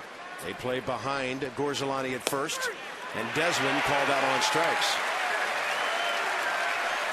91 on the corner from Kendrick, his 4th strikeout on the convergence pitch track. The 2-seam fastball backdoor to Ian Desmond, gives up on it. He thought it was down. Dan Iasonia thought it was a strike, and it looked good according to pitch track. Convergence Technology and Citrix, the winning team for desktop virtualization. They're experts. Call them at 301-860-1960 or drop by convergencetech.us. I see what Kendrick has featured so far in this baseball game. When you come up the 3rd time around, it's pretty much been sink or cut or 2 pitches. He's mixing in a change up here or there. And as a hitter, what do you have to do against a guy like this? Pick a side of the plate. You're either going to look in or you're going to look away. And just stay with that. You've had 2 looks at the guy so far. You're coming up your 3rd time. Maybe he surprised you with some movement the 1st time. Maybe you didn't know his sinker sunk that much or his cutter cut that much. The 3rd time up, veteran hitters make the adjustment. In the count, 1-2.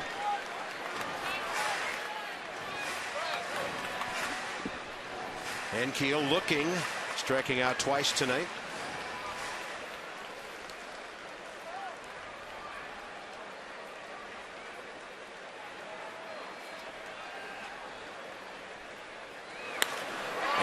Get this one to right center. Didn't get it. Mayberry has it. Nats will settle for a homer by Ramos, and he's the first Nationals catcher to hit double-digit home runs since Brian Schneider in the ballpark tonight with the Nats way back in '05.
6th RBI.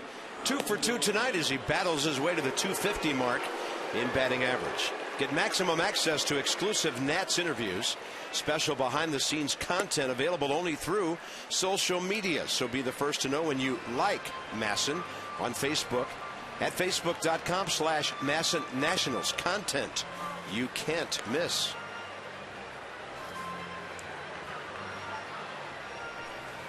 Tom Gorzolani, 13 pitches, 7 strikes in his first inning of work, and then a base hit.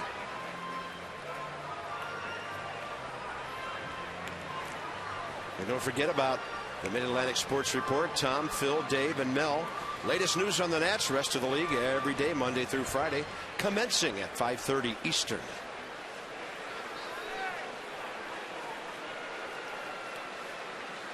Ibanez, Ruiz, and Valdez for the Phillies' top 6.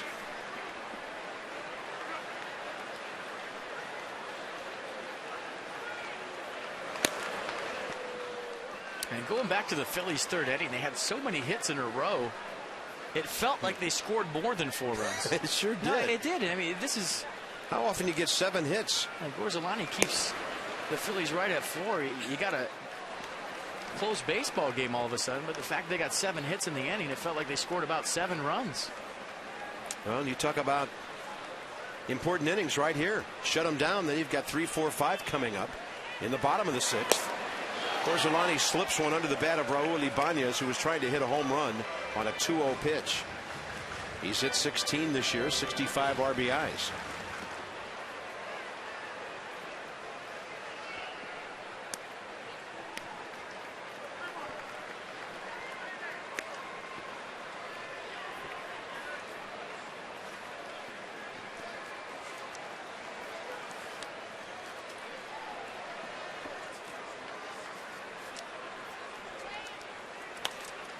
He'll get jammed and pop it up.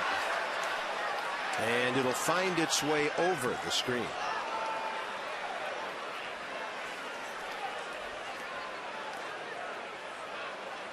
Phillies box score. And you could take this entire thing, all of it, and put it in the 3rd inning, except for a couple of walks in the 1st. All 4 runs, all 7 hits within the time frame of 8 hitters. With Jason Worth ending the inning, throwing a runner out at the plate. On a high breaking ball, Ibanez strikes out. 4 in a row now for Tom Gorzolani. Gorzolani coming out of the bullpen firing tonight. You see the slider up in the strike zone. Ibanez way out in front of it.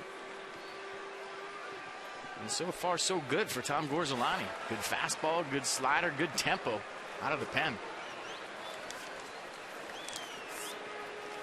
Carlos Ruiz, opposite field base hit last time.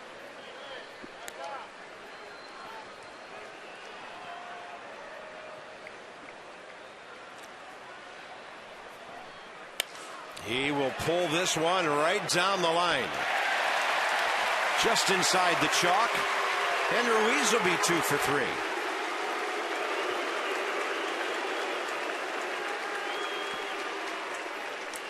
As if the rest of the Phillies aren't tough enough, he always seems to get at least 1 hit a game, and often 2 against the Nats. And always a clutch hit in there somewhere, too.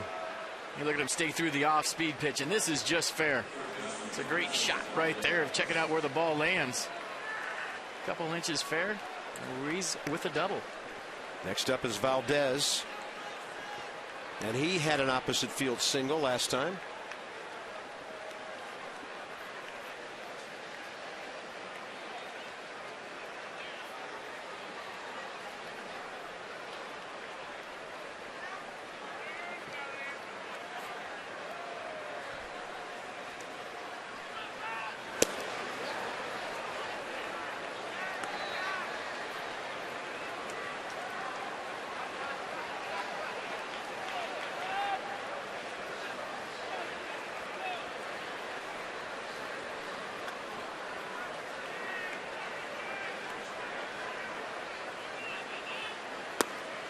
Trying to get that inside corner and missing. 2-0. And when you're playing uphill all night, you're down by 4 runs. So important for Tom Gorzolani to keep that score right where it's at. You fight back to get into this baseball game. You're down by 2. If the other team answers and scores some more runs, now you feel like you're uphill again. And right now, all those Nationals guys, they feel like they're in this game. Guys on defense feel like they're in the game. The dugout feels like they're in the game. The crowd feels like they're in the game. When you battle back this much, you allow the other team to add on to their lead. It's deflating. I think Valdez asked the umpire, that was a called strike or a swing on a fastball up and in. And that ball is laced. Desmond has it for the unassisted double play. Well, that'll convince you you're still in a ball game. The Nats get a couple of quick outs, and here comes Zimmerman, Nixon, Worth as Ian takes care of business at shortstop.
Check out Ryan Zimmerman. Go back to the 5th inning. Hunter Pence with a slow roller coming in on it quick. Check out the release point. Freeze it right there. I mean, that's underhand.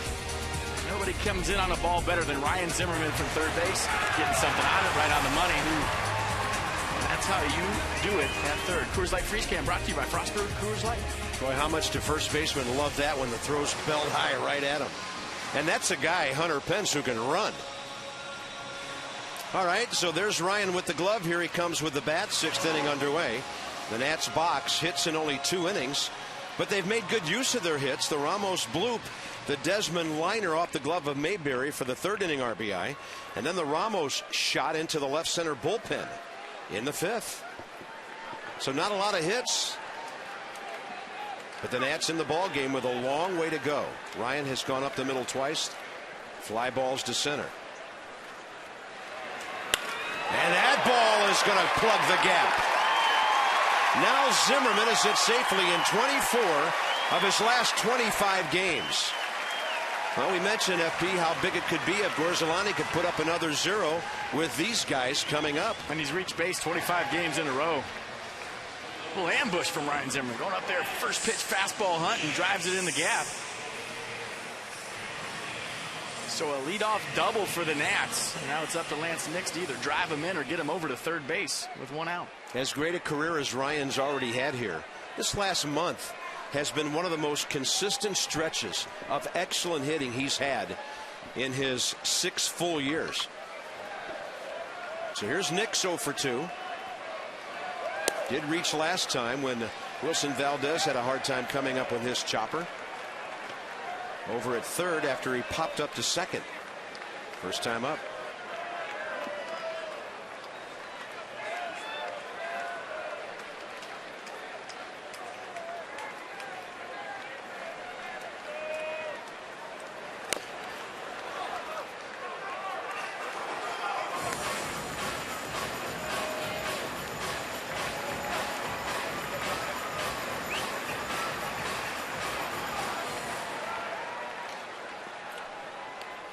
Worth on deck. Tying run in the batter's box again.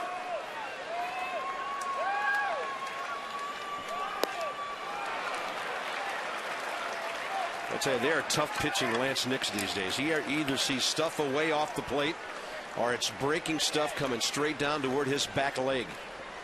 I always say 2 for you and 1 for the ball club. Now it's up to Lance Nix to find a way to roll over a ball here to second base and advance the runner. And Kendrick, with that in mind, tries to keep it away from him. Spread out, shorten up your swing, and think about just getting on top of the baseball and hitting a 57 hopper to Chase Utley. A lot easier said than done, though. We'll take 57 hops for 90 feet.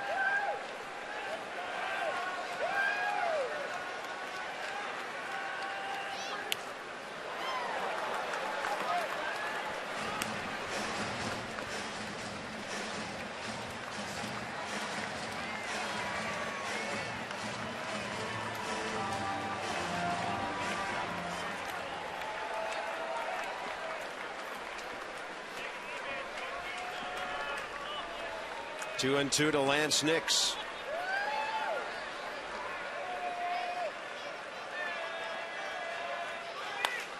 In the air, left center. That will not be deep enough for Zimmerman to be able to do anything. Gathered in by Ibanez. An important first out for the Phillies.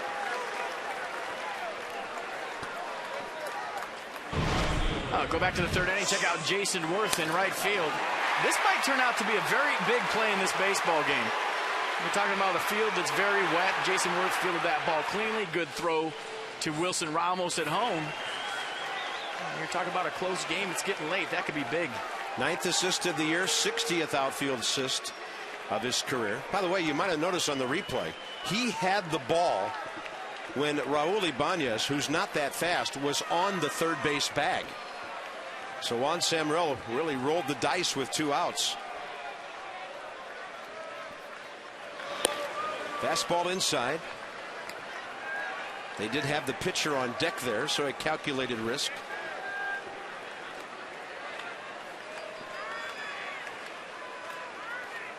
Now the Nats have 2 shots with Worth and Espinosa. And a good eye on a tough-looking breaking ball.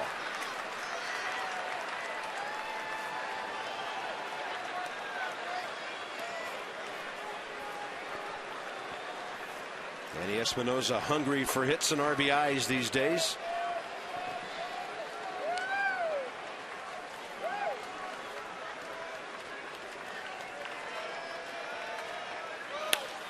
Worth. That'll hang up in the air. May bury the grab. 2 outs. Jason Worth 0 for 3. Tomorrow night, first 15,000 fans through the gates will be presented by PNC Bank with a bobblehead from Ian Desmond. 7:05 ball game. Some of the tickets for tomorrow night start at $10. So log on to nationals.com/tickets for a very handsome bobblehead with Ian Desmond.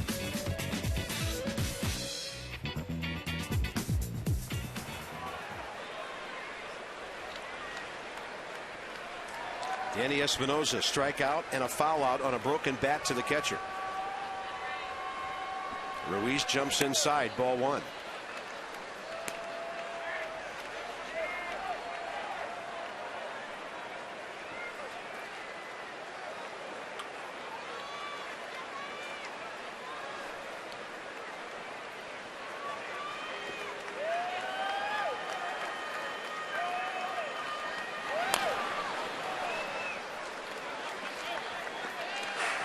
Out ahead of that off-speed pitch.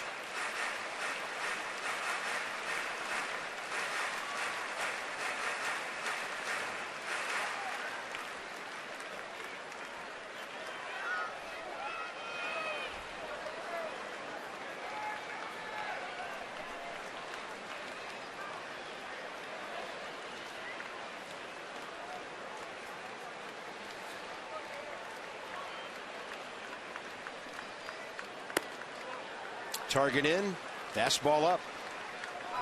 Elbow hanging out over the plate. Danny Espinosa wasn't budging on that one. He left his arm right out there.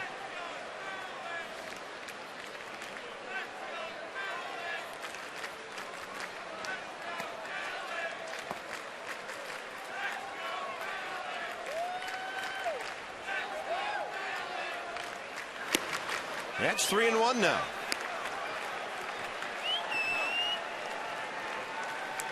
Tom Gorzelani has pitched 2 innings, and there's another lefty getting ready, Sean Burnett.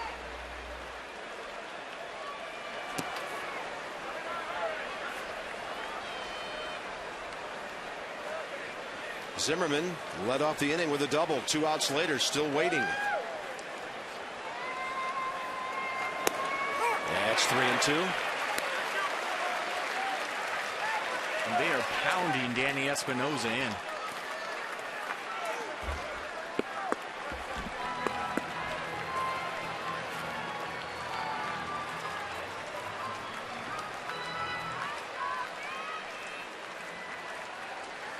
He needs something out over that inner half that he can pound somewhere. Looking for that big 2-out hit.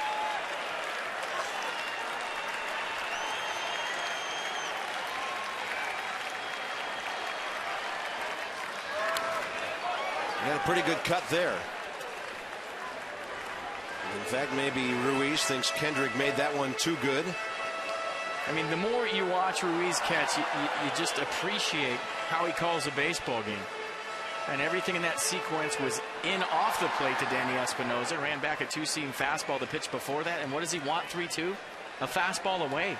And as a hitter, when you see 4, 5, 6 pitches in on you, the strike away looks like a pitch out because you haven't seen anything out there all night long. You start looking for the baseball in. You start to focus your eyes on the inner half of the plate. And the catcher goes away, and sometimes it'll lock you up because it looks like it's way off the plate. And a 3-2 and a good at bat by Danny Espinosa. Pretty good battle right there. And on the night, first walk by Kyle Kendrick. That'll get Johnny Gomes to the plate here. There was some words from Danny Espinosa to Kyle Kendrick as he was running down to first base. Really? Kendrick shot him a look. He shot him back a look, and I think they exchanged some words. Kendrick's still looking at Espinosa at first base. I don't know if Kendrick said something to him first. Espinosa looking. Little eye contact right there. A lot of eye contact. Little macho stare down. I love it. Maybe he didn't like the way Danny Espinosa flipped his bat. He said, take your base.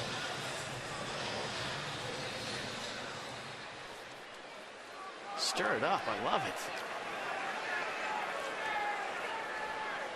Fighting Phils and the nasty Nets. Here's Gomes 0 for 2.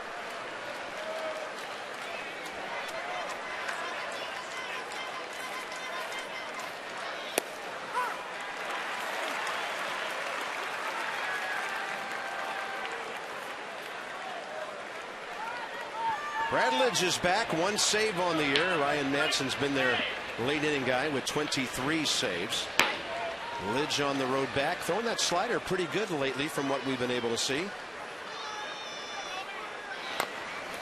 Gomes thought he had a beat on that one. It was right off the end of the bat by the time the breaking ball got there.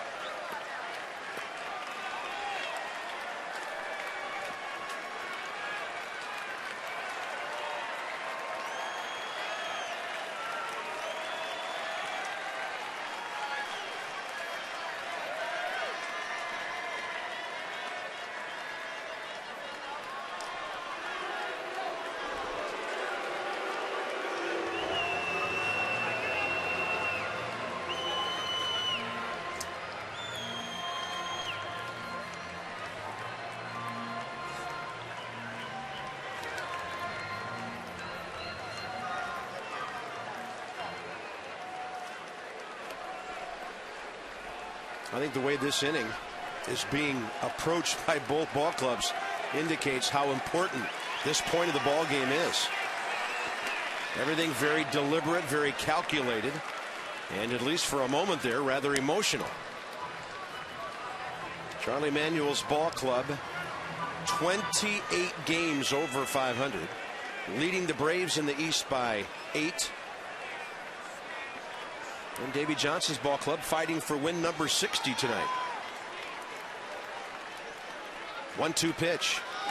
Gomes hits it hard and right at Valdez.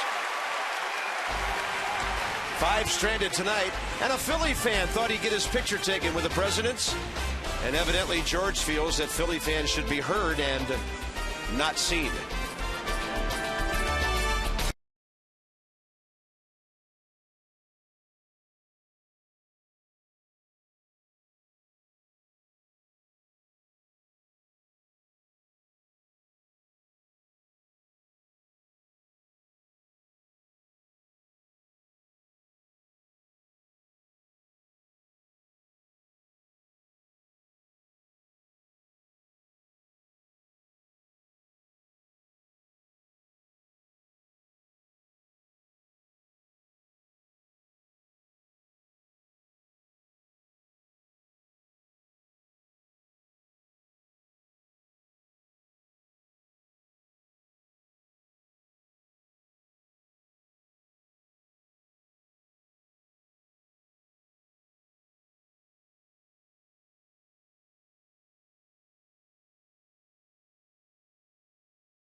To you by Verizon Wireless, America's largest and most reliable wireless network. By Navy Federal Credit Union, a loan from Navy Federal makes car buying easy. Visit NavyFederal.org to calculate your payment. And by BMW, the ultimate driving machine. Well, changes are afoot here on a late night of Nats baseball. So late, you feel like you could just fly right up there. Moon shining brightly. Tom Gorzolani now 7th inning, and Ben Francisco will bat for Kyle Kendrick. Francisco only at .221, 7 for 23 with 4 pinch RBIs this year.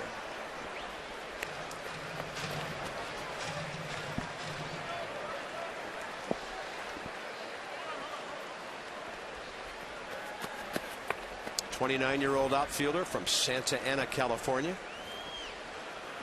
Right near the Big A in Anaheim.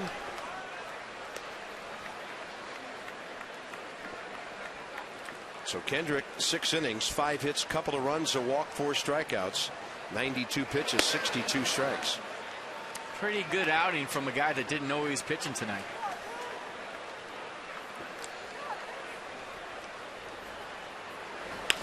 And a bouncer, Zimmerman trying to cut it off. Look at this. 1 out. Unreal with that glove. I watched Ryan Zimmerman today in batting practice. He put on a show at third base, taking balls to the left, to the right, jump throwing to first base. But this one, come on, underhand is not the word for that. Hey, diving for that, gloves, it gets up, and this is slow pitch softball right here. Underneath with something on it, right on the money. Hits Lance Nix right between the eyes. What a play. Extension. The key to that is getting to your feet quick, and he did. Wow. I don't know, man. That's one of the top 4 or 5 plays I've seen him make in 6 years. I mean, that ball looked unreachable. He's just a baseball player. Everything he does. The way he runs the bases, the way he swings the bat, the way he plays defense. Jimmy Rollins hopes it's foul when it gets over there. 1 ball, 1 strike. You hear that term used a lot from scouts. They just say he's a baseball player, and you know exactly what they mean. All-around baseball player. Does everything well. And look at this play. Little extension. Get to your feet quick. Underhand throw right on the money. It doesn't get any better than that.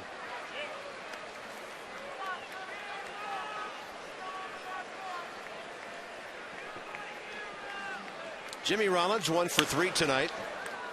Now this should be a little easier.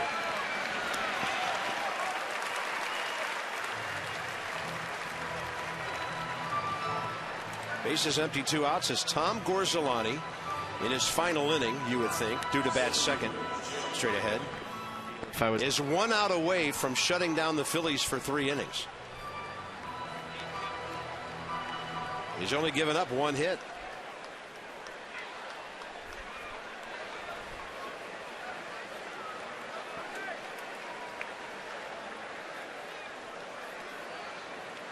John Mayberry, 1 for 2 with a walk and an RBI triple.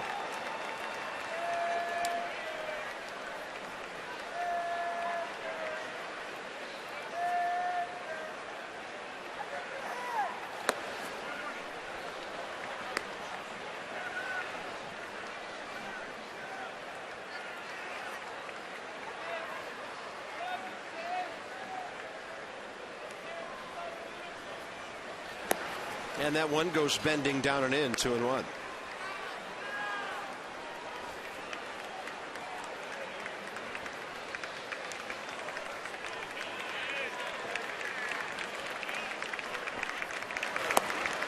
He pulled the string on him, 85. Great deception on the changeup, 2-2.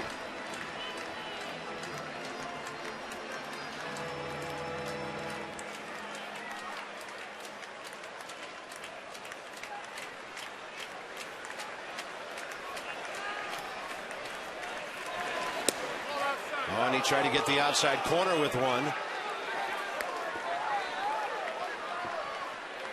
Let me check out the last pitch. Verizon on the pitch track. 2-2 changeup away, just missed. America's largest, most reliable wireless network. And then on the next pitch, a fly ball routinely to Jason Worth. And how about Tom Gorzolani? 3 innings, 9 big outs. 2 up second this inning. What an outing from Tom Gorzolani out of the bullpen to keep this game right where it's at. Nice job.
Fifth inning.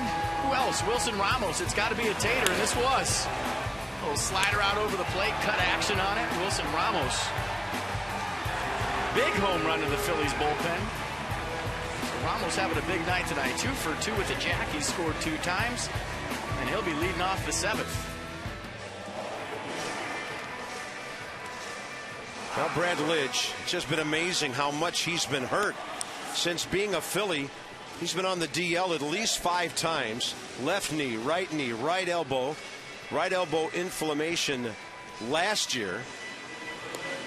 And right posterior rotator cuff strain back on March 25th this year. You talk about a guy battling to get back to previous form. And FP, when he's on, one of the best sliders by a right-handed reliever in baseball. And he throws that slider, Bob, 70% of the time. So Wilson Ramos and the rest of the Nats hitters can go up there and look for a slider from Brad Lidge. And fastball 89, slider 81.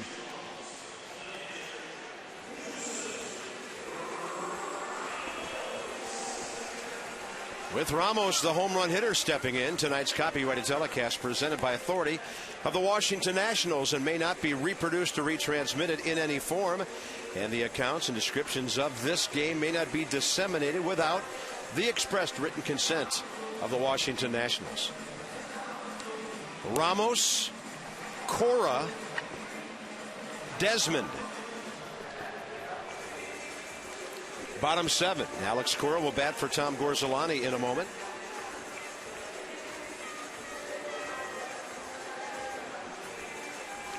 And with Utley and Howard due up to lead off the 8th, that's when the Nats will need their other left-hander, Sean Burnett. Boy, if they come back and win this game, Tom Gorzelani would have to be one of the MVPs of the evening. Here's Wilson Ramos now batting .251. There's Michael Morse lurking. I think the first lineup posted mid-afternoon had him in there. And then by the time the Nats posted their final lineup, there was some whiteout on that card where Morse had been removed and Nix plugged in.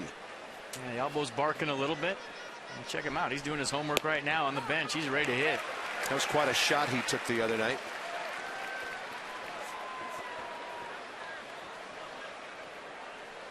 0-2 now to Wilson Ramos, who's hitting well over 300 now his last 14 games. There's Lidge's forte, getting ahead and using that big breaker.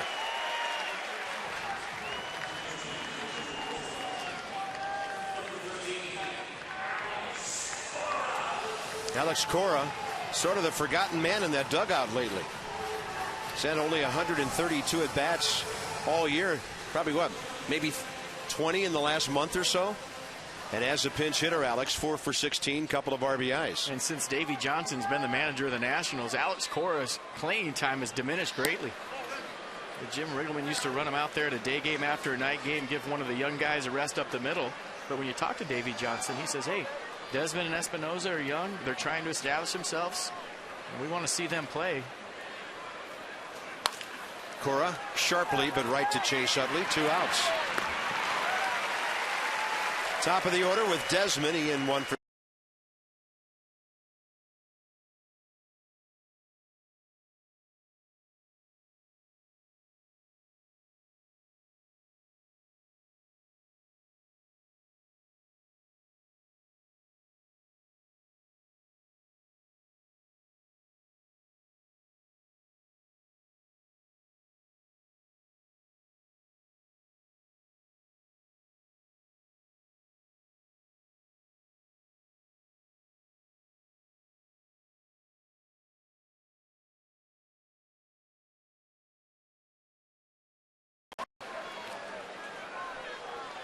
Desmond career against Lidge, 2 for 4.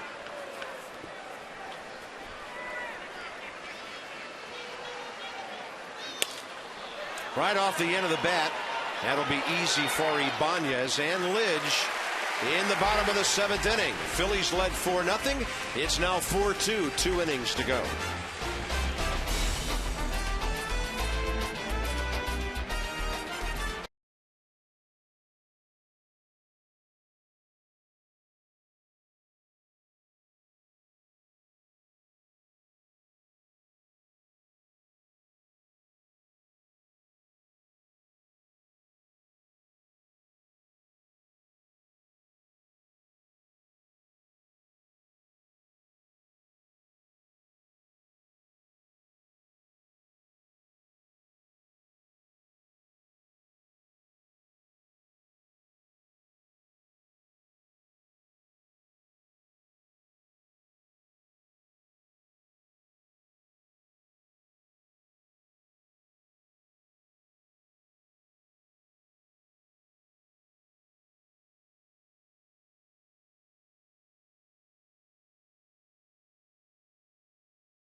Tonight.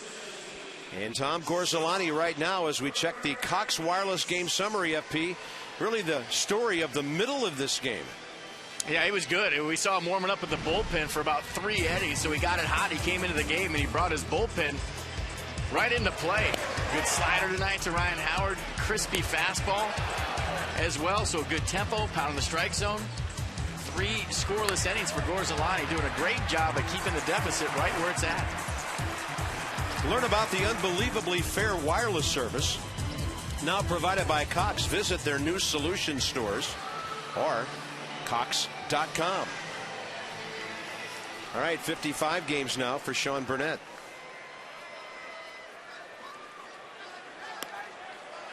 You see the numbers on Sean Burnett this year.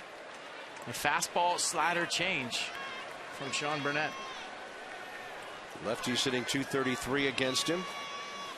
Right-hander's about 60 points higher. He gets 2 lefties, tough ones, to start it off here in the 8th. Chase Utley 1 for 3 RBI double. Same for Ryan Howard, 1 RBI hit. He's also walked. And then Hunter Pence.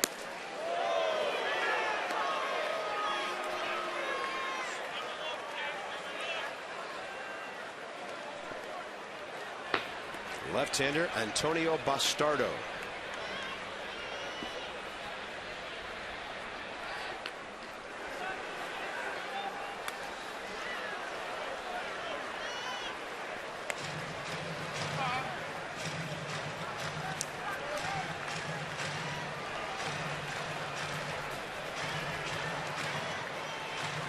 By the way, that performance by Brad Lidge now, his 9th scoreless appearance in 10 games since he came back. They're going to need him down the stretch.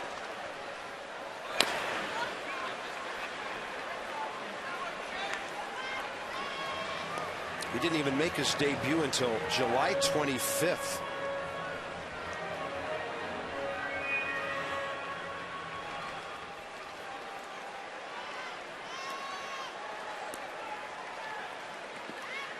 Boy, Phillies pitching this year has been amazing. ERA coming into this game tonight, 3.07, by far the best in baseball. Nobody in the American League even close. The Giants not too far behind at 3.12, and they were shut out tonight. I'm telling you, this guy's got some pitchers to throw out there. Phillies have given up the fewest runs in the National League, 399. They've scored 547. That's right in there. Utley knew it. Must have been guessing something else. And just a well-placed heater from Sean Burnett. Let's check it out. A 2-2 pitch from Burnett. A little slide on it. That was a slider, 84 miles an hour. Nice pitch. Yeah, some late slide. You see that guy cheated at the plate very often. And there's Ryan Howard, a walk, his 96th RBI and a single.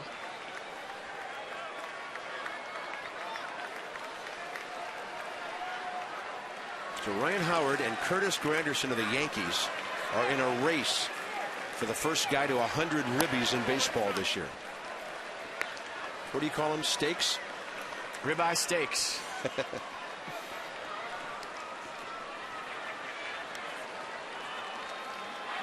I was looking at Ryan Howard's numbers the year he drove in 149 runs. He drove in 41 in the month of August. So when you look at where he is right now, if he has a hot September, that's the most runs he's ever driven in, 149.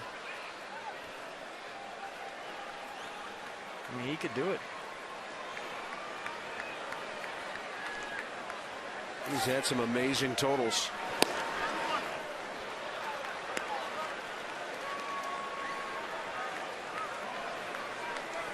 Cooled off to 108 last year. In 2006 drove in 149, 2007 136, 08 146, and 09 141.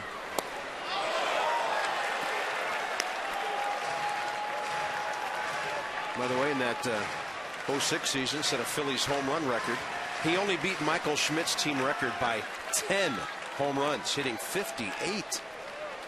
If Mike Schmidt played in Citizens Bank Ballpark, he would hit 65. You have to walk him twice a night.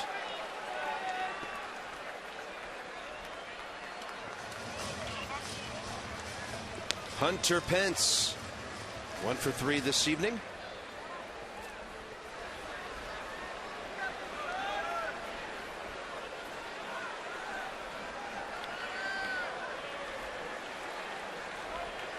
Big shift is on. Danny Espinoza right between the drains, about 40 feet into right field. Ball 3. Well, that's the scouting report on Ryan Howard. Played between the drains. Every time I see that, played a lot of second base in my career, I just see how far Espinoza's out there, and you have to deal with the lip, and now you're standing between two drains where all the water went off the tarp. Swing and a miss on a big breaking ball. How about the Nats left side of the bullpen tonight? Gorzolani and Burnett getting it done. And check out the pitch from Sean Burnett, the big slider. You see the grip, the rotation. Good late break. He threw that one extremely hard. That's our Jeep Exmo, the Chrysler, Jeep, Dodge, and Ram summer clearance event with offers that won't last long. So sometime this weekend, hurry in to your local dealership. Hunter Pence, base hit back in the third.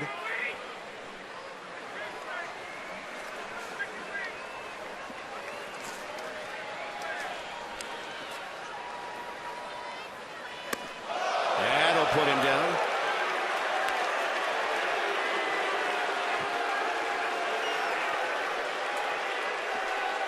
Hunter Pence, not a guy who really jams the plate that much. He's only been hit by one pitch this year. After getting in at 3 in the morning last night, that'll get your attention at 11:39 the next night. A little heater right at your skull. 2-1.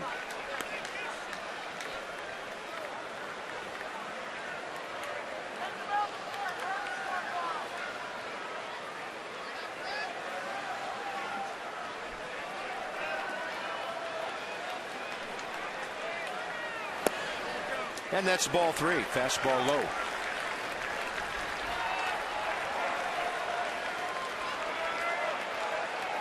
Nats getting a little bit of help tonight from the Milwaukee Brewers on the road. 6th inning at New York after their long rain delay.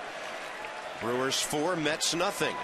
Burnett trying to end this 8th inning, and Sean's having a hard time lately getting a 1-2-3 frame. So he'll have to go another hitter deep, left-hander Raul Ibanez. If you're hitting the road, take the Nats with you for the rest of the season.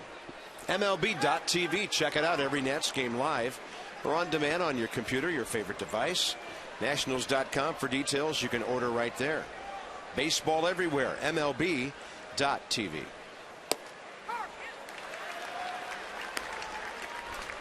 Ibanez 0 for 3 tonight. Tossed out at the plate by Jason Worth on what still could be a key play in this game.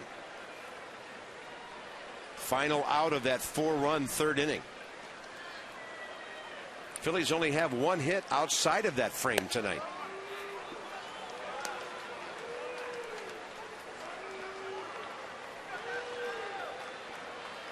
If I'm Burnett, I go back to that slider that I struck out Ryan Howard with. Yeah, Ibanez loves to pull the ball. Not much he could do with that.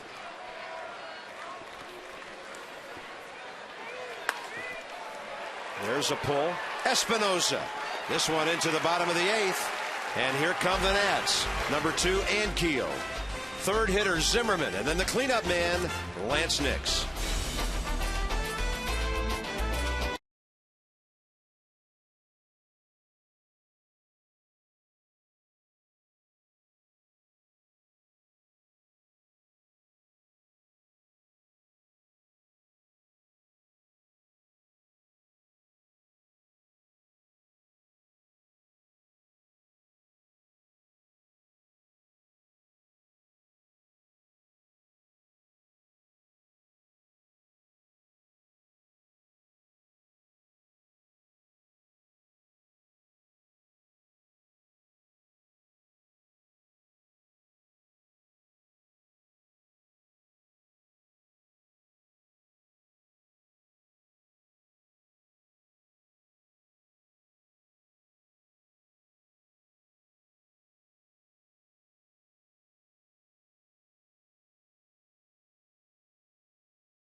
second, 2 outs.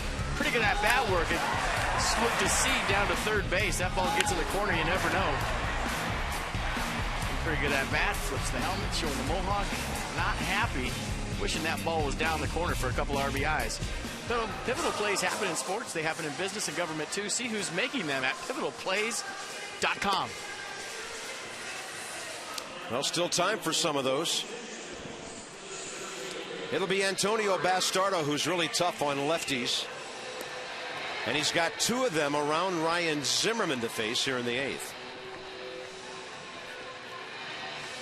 So in 47 innings, 53 strikeouts, and one of the great opponent's batting averages for any reliever in baseball, 118 in 50 games. And the ERA not much higher at 135. Fastball, slider, change. Yeah, mostly fastball, slider. Fastball go about 93, slider 84.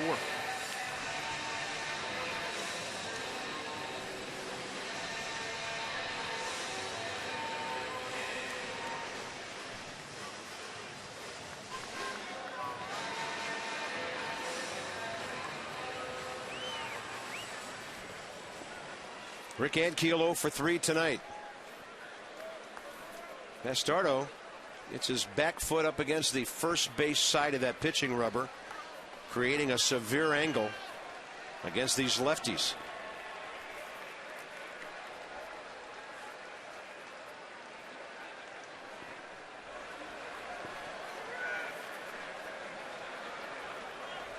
First target's in.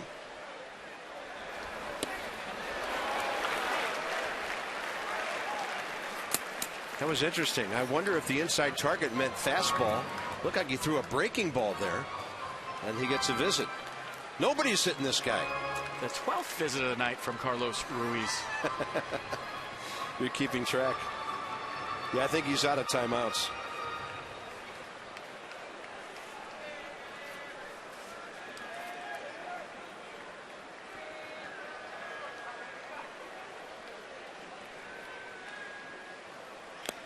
Ankiel foul tips it quickly 0-2.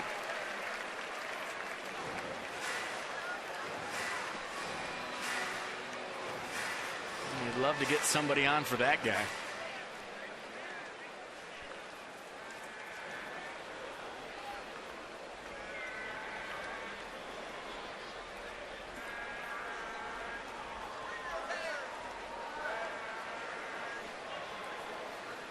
Ankiel hooks that 0-2 pitch. Scramble is on, and the young lady comes up with it. Todd Coffey. Phillies have the bottom of their order due up in the 9th.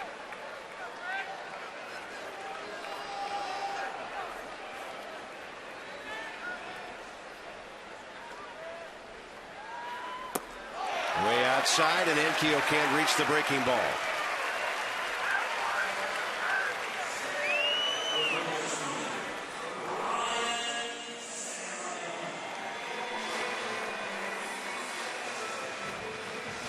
Here's Ryan Zimmerman. And it looks like Michael Morse has jumped out on deck for Lance Nix. Phillies do not have a right-hander throwing.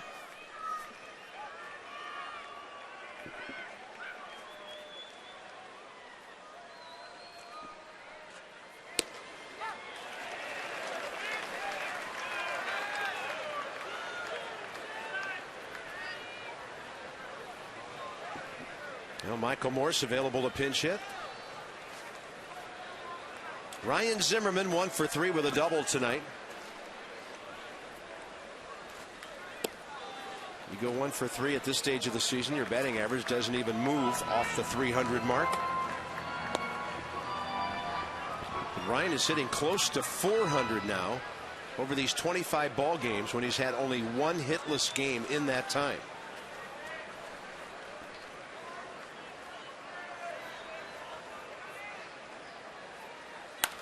Up the middle. Rollins to his left. Long way to go.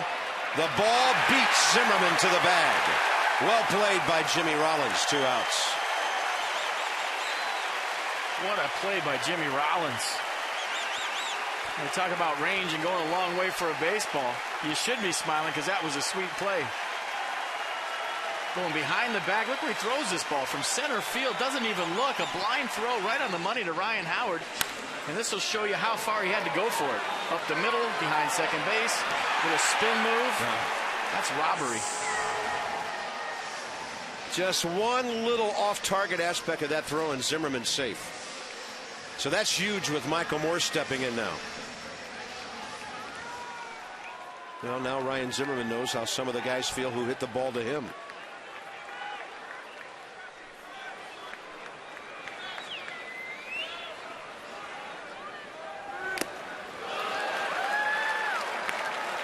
And coming off the bench, hacking. One to get loose.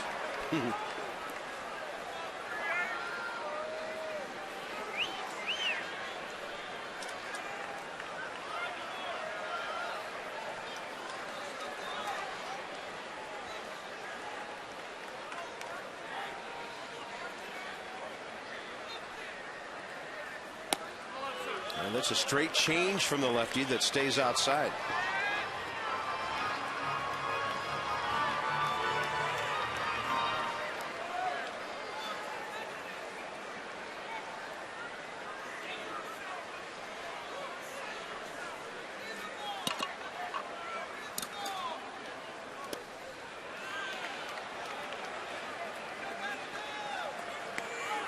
And when you watch Bastardo's delivery, a little bit like Billy Wagner in the sense that he short arms the baseball, comes at you real slow with his delivery, and then throws the ball out of his ear and make that 92 look like 96, 97 just because you don't see the baseball. He hides it well. It comes out of nowhere and it's on you.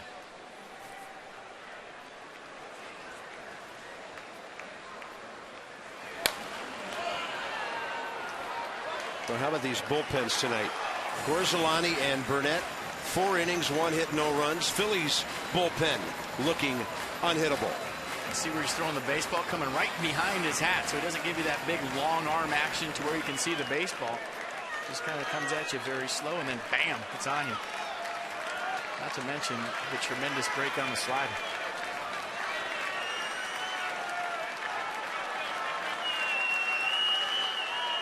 Target in. Oh, he got it in there, and Michael fought it off. Good swing. That's a tough 2-2 pitch. He was all over that.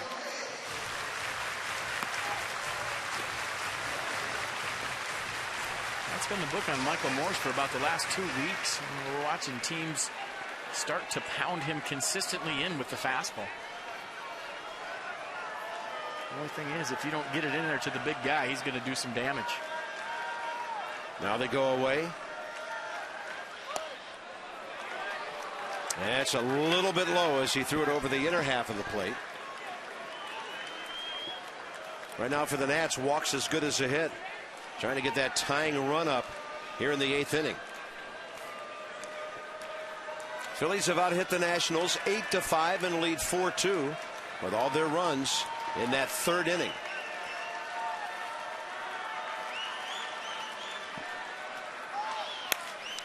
Morrison to left. Coming in for it, Ibanez. Both bullpens untouchable so far tonight. And this 4-2 game now into the 9th inning.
And by Columbiana in theaters August 26th. Rated PG-13. Long night here at Nationals Park. A 2-hour and 22-minute rain delay after 4 hitters in the first inning. And now a ball game that is into the 9th inning and a call to the bullpen. Todd Coffey answered it, and it's packaged by the UPS store. We love logistics. So Todd will make his 51st appearance. 47 innings, 37 strikeouts. Fastball slider split from Todd Coffey.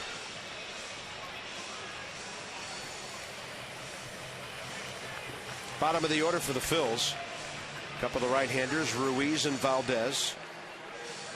And then they have a left-handed bat they could go to, and Ross Glode, before they bring in Ryan Madsen for the 9th inning, who would try to close it for his 24th save.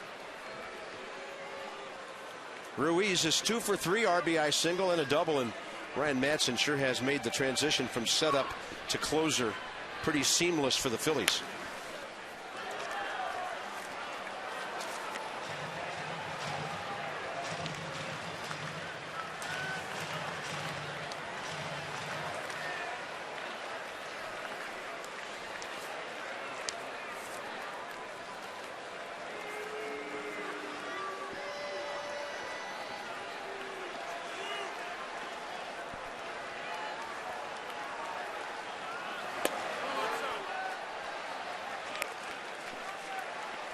.95 from Coffey.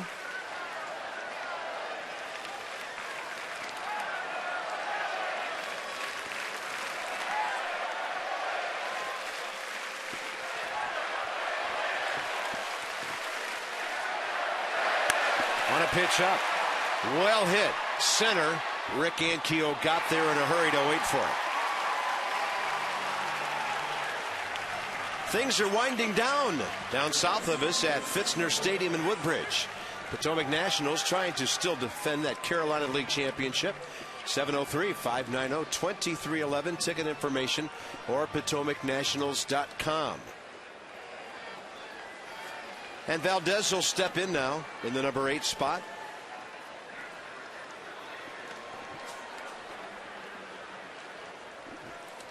With pinch hitter Ross Glode, who's 0 for his last 12 on deck.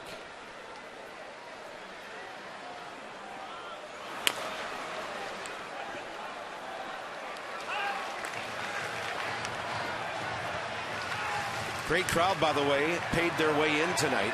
When everybody was still here, 37,841, one of the biggest crowds of the season. We lost some at the end of the long rain delay. And right now the Philly fans making lots of noise, and not a whole lot of folks left to boo them down.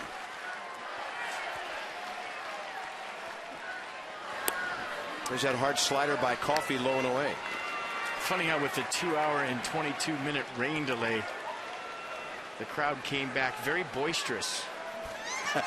They sat around for 2 hours. I don't know what they were doing for those 2 hours. I think they went for a nice stroll, checked out the ballpark. They seemed very happy when the tarp came off. Hey, some of their fans must like the ballpark. Our good friend Ron Sims, who ushers downstairs, told us that over 100 Philly fans are taking a tour tomorrow, late afternoon, to see our beautiful park here.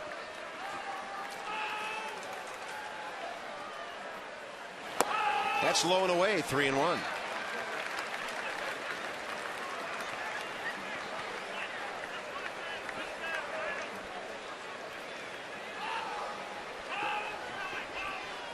Valdez 1 for 3. Last time up, he lined into that hard double play as Desmond left the ground to spear his blast. Here's a 3-1. Off the tarp, and look out. Still awaiting word on what the Phillies are going to do with their starting pitcher tomorrow night. John Lannon scheduled for the Nets. 7:05. And of course, John Lannon this season has featured his first career win against the Phillies. Nets Extra, 6:30. Johnny and Ray.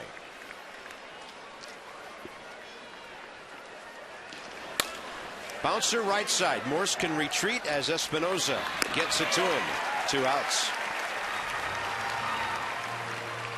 And now a right-handed, left-handed matchup for Todd Coffey with Ross Gload coming in. So in 2 minutes, does this qualify as a split doubleheader? No, it just qualifies as another late night for the Phillies, who had one last evening up north of us. Nobody feeling sorry for them, but they might have a chance to win both of those.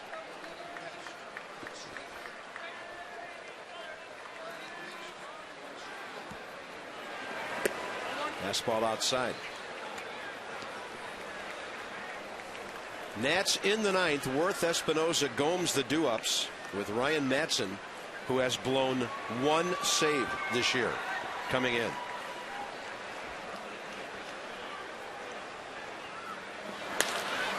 Another chance for Espinoza. Gets behind it. And the bullpen outstanding tonight with 5 innings of scoreless relief. Gorzolani, Burnett, and now Todd Coffey.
And Ray Knight, just take away that 3rd inning, you got a national 2-0 lead, but that's not the way you play baseball. No, but that is the ball game. The 3rd inning, all those hits, 6 hits, 5 in a row, drove in those 4 runs, and the Nationals only 5 hits on Kendrick tonight, and their bullpen comes in and shuts the team down. We're almost having a big night, though, with a single and a home run. Our bullpen has been outstanding this evening. Let's see if they can do something here in the bottom of the 9th and somehow pull this thing out and take game 1 of the series against the Phillies. Let's go back upstairs to Bob and FP Santangelo. Thank you, Johnny Holiday.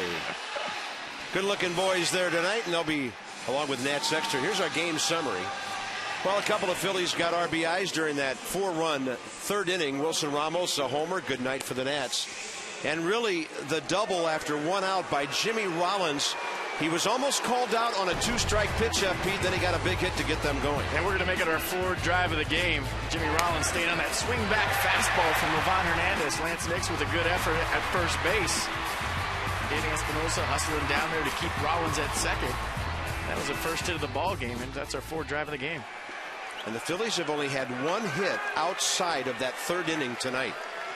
So here's Ryan Madson, who's converted 9 consecutive saves in 23 of 24. 36 of his appearances this year have been scoreless. A fastball, cutter, change from Madson. What are the better changes in the league?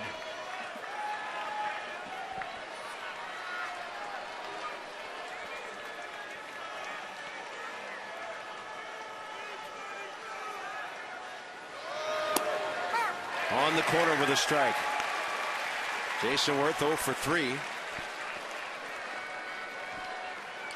And Jason 2 for 3, make it 3 for 13 on this homestand so far.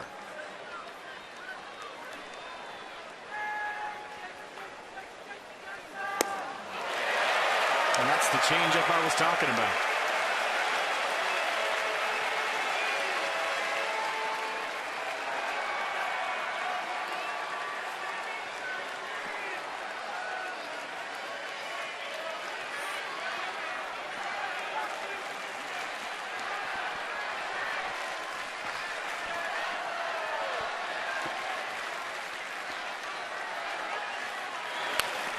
Give him a fastball up.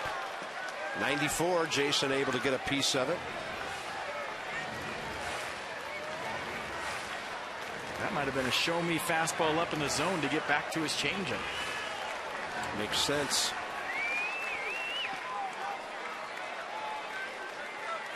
There's a guy down the Nats bullpen that knows all about that. Yeah, there's 85.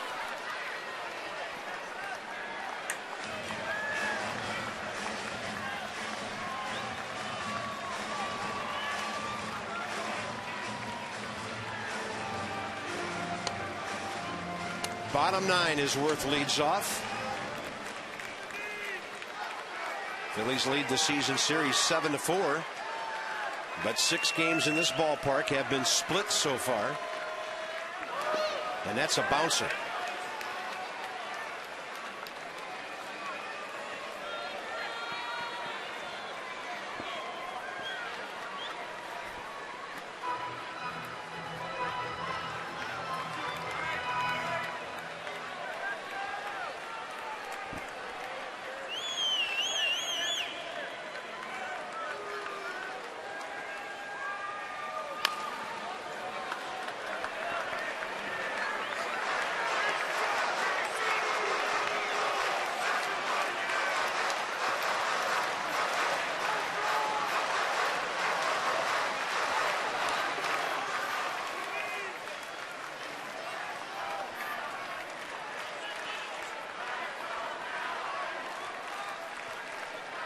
Big battle here. 1-2 again. Worth jammed and into the seats it goes. See, that swing right there from Jason Worth will give you a lot of confidence. When you're sitting on a fastball with 2 strikes, you have to respect the fastball from Madsen. If you can get to the changeup and do that with it, just foul it off, you know you're okay. Now you go back to the fastball and adjust to the changeup.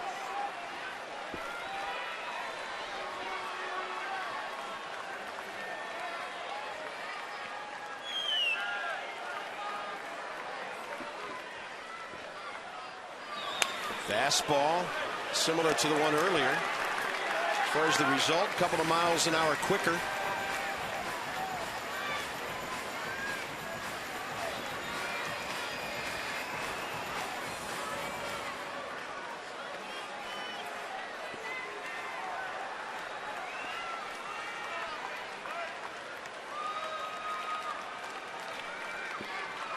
All in all, a real tip of the Nats cap to the ground crew tonight. Got this field in playing shape. Really no problems at all since that torrential rain. That's 2-2 as Worth now tries to battle back in this count. That's the first time he's pulled out the cutter in this sequence. So this will be the 10th pitch of the at-bat, and Jason Worth has seen everything.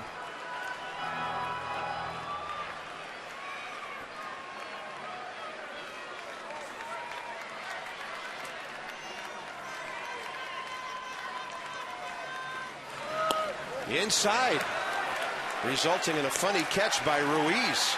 That thing's moving all over the place. Well, as we mentioned in the last inning or so, walks as good as a hit for the Nats. Have to get the tying run into the batter's box here in the 9th. Pitch number 11 of this at bat on its way. Worth, great at bat, base hit. He's on for the first time tonight.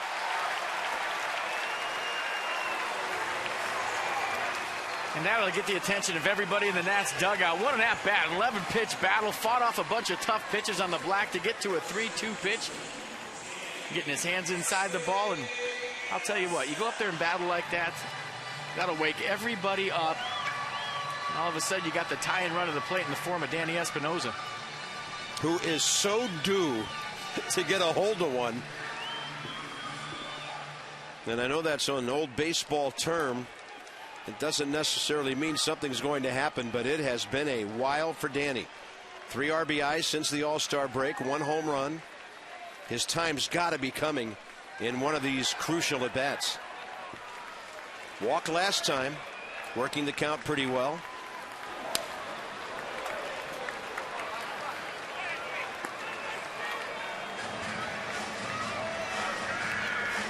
telling you, Jason Worth, that is a fine at-bat to start off this ninth inning. And as soon as he fouled off that changeup with 2 strikes that he pulled over the Phillies dugout, that tells you all you need to know as a hitter. If you can get to the guy's best pitch when you're sitting on a fastball and at least foul it off, you know you got him right where you want him.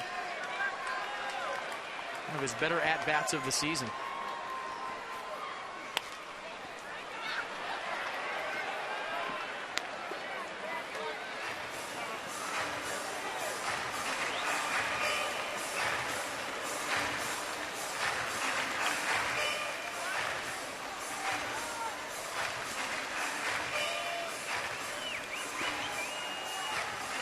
Two Phillies have out hit the Nats 8-6. Going to the changeup. And Espinosa gets a piece of it. This ball falling into center. And the tying run is on base. And Danny clapping as he crosses first base. And he should. It's a good job of hitting with 2 strikes. And once again, shocker, the Nats are dying hard.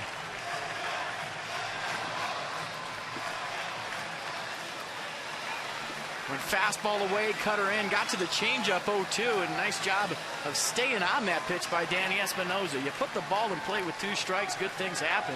You see the dugout in the background clapping, Danny Espinosa clapping. Game on. Rich Doobie, the pitching coach, to the mound. So the next 2 hitters, right-handers, Johnny Gomes and Wilson Ramos. And then when you get down to the number 9 spot, the Nats really only have one other regulation hitter, and that's Brian Bixler, playing a man short with that bench these days. So Gomes has visited with Bo Porter. He's going back for some more.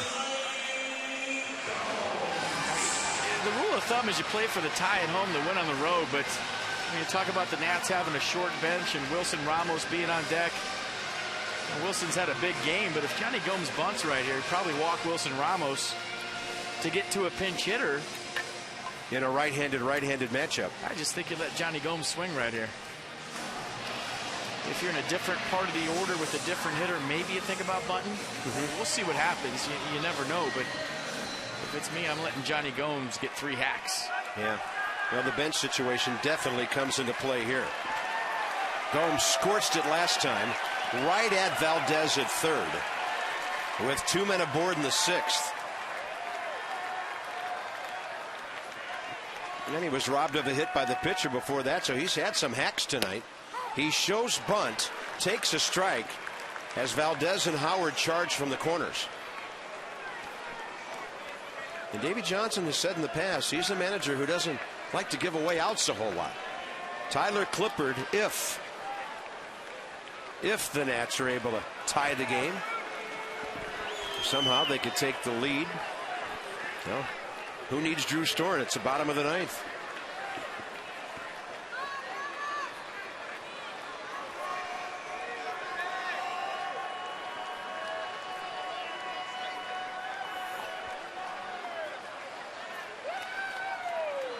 So Gomes showed bunt on 1 pitch. And I saw a couple of corner infielders just a little unsure about whether to charge or not. A lot of times in that situation, you'll see a manager call for an inside move from his pitcher. Pick up his leg, spin back to second base to see if the hitter shows bunt.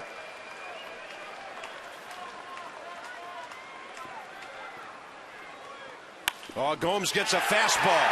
That's a base hit. Jason Worth scores easily. It's a 4-3 game with nobody out and the winning run on base.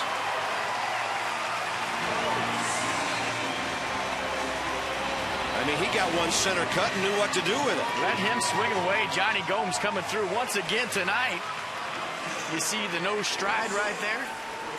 Well-placed ground ball scores Jason Worth. So 3 good at-bats in a row for the Nats here in the 9th.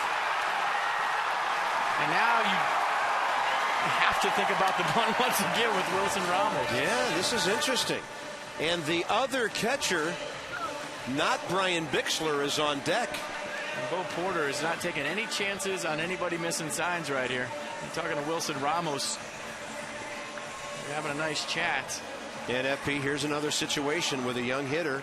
He's going to be excited You got to make sure if you swing at that first pitch, it's something you can work with, because the double play ball a couple of nights ago really hurt.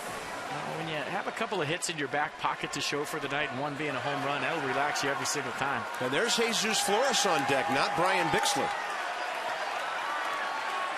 Remember, Wilson Ramos squeezed to win a baseball game this year. Oh, that ball's on the ground, and a throw to first rescues the play for the Phillies. The Nationals almost had the bases loaded with nobody out. 1-2-4 as the ball hit the pitcher and the catcher. I'll tell you what, that's a great read by Danny Espinosa and Johnny Gomes, because whenever you see a guy in a sacrifice position pop the bunt up as a base runner, you have to hold. And sometimes in holding, it enables the opposition to get the lead runner. So when Madsen dove for that ball and the ball hit the ground, that's when you advance as a runner. So right now everybody's holding. As soon as you see the ball hit, now you advance. And the fact that it rolled that far away allowed both base runners to move up a base. And you wonder if Jesus Flores' home run last night is what has him in the batter's box right now in such a situation. He's probably more of a fly ball hitter than Brian Bixler is. So the Phillies will bring their infield in here. Not all the way in, though. Looks like they're going to walk Flores and take their chances against Ian Desmond. So the bases will be loaded with one out. I mean, this is a meaningless runner for the Phillies to put on. Winning runs at second base already. I mean, is this any good? I was talking to Dusty Baker the other day for the Reds, and I said, you know what?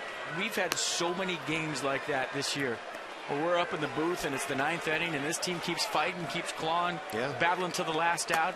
That's just how these guys roll. They're doing it again tonight. Well, if any of your friends have gone to bed, it's only 12:15. Tell them to wake up. There might be a walk-off. It's up to Desmond how the first part of this goes.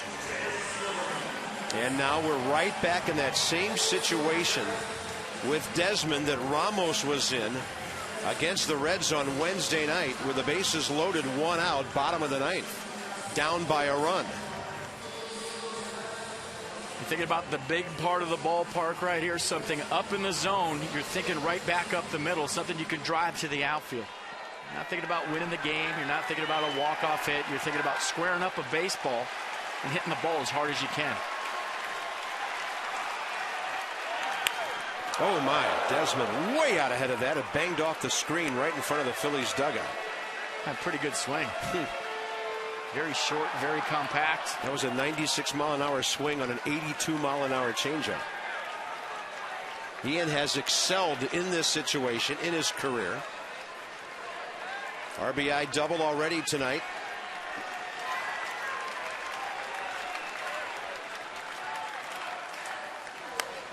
He gets jammed, and I guess that was a little more than a check swing. And this is where, as a hitter, you have to talk to yourself and say, the pitcher's the one that's up against it, not me. He's the one that's nervous. I shouldn't be. You have to convince yourself of that.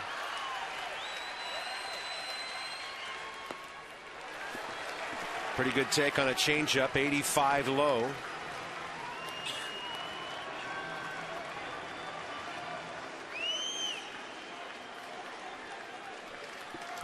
Espinosa, great speed at third. Gomes at second base, the winning run.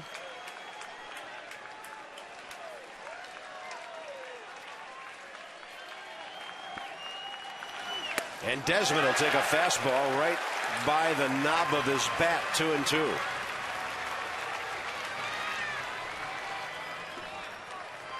Espinosa singled after the Worth base hit.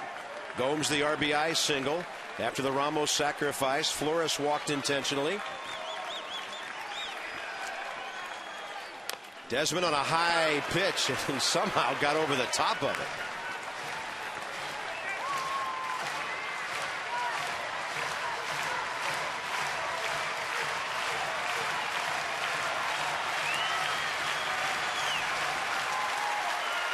Nats trailed 4-0. They're 90 feet away from a tie game.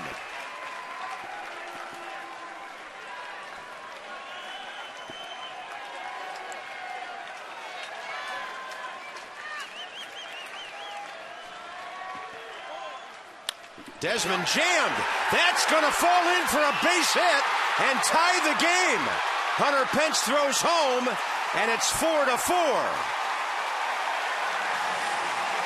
Talk about fighting off some jammage. You put the ball in play with 2 strikes and good things happen. And you remember back at Wrigley Field, Ian Desmond had a very similar at-bat late against the Cubs. He swung at everything tonight. A good at-bat, patient. He got a pitch with 2 strikes. He put it in play, and you see the results. And fought off a tough fastball on the inner half, and I think he knew that was dropping right away. He threw his hands in the air. And Johnny Gomes had to hold at second base to make sure that ball dropped. It was up in the air a long time, and now it's on Rick Ankiel. And the Phillies still playing back so they could turn a double play. 4-4 ball game. Ankiel trying to win it.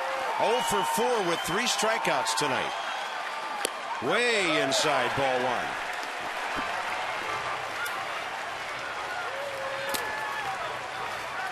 My partner's doing the let the pitch hit me ring dance up here. That's all I could do is let the ball hit me. I think that every time with the game on the line. He goes off speed down and away with that 84. Still only 1 out. A couple things you got to think about as a base runner in this situation. You see a low line drive back to the base. If you're Ian Desmond on first base, you see the ball on the ground, you got to blow up a double play.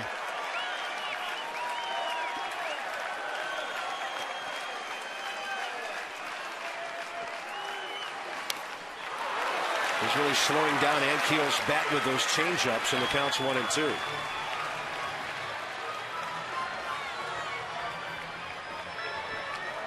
Barring a double play,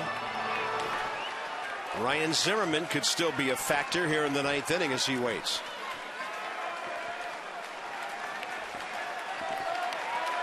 I wouldn't be surprised if he triples up on the changeup after those first 2 swings. Yeah.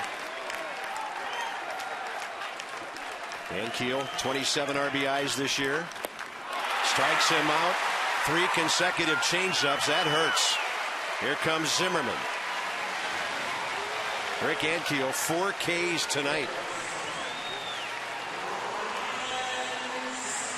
Zimmerman robbed of a hit on a good play by Jimmy Rollins last time. He's 1 for 4 with a double.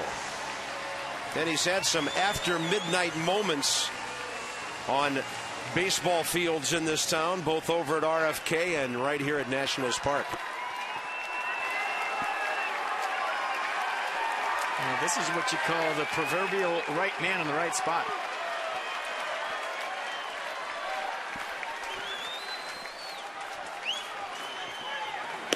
Takes the fastball up and away.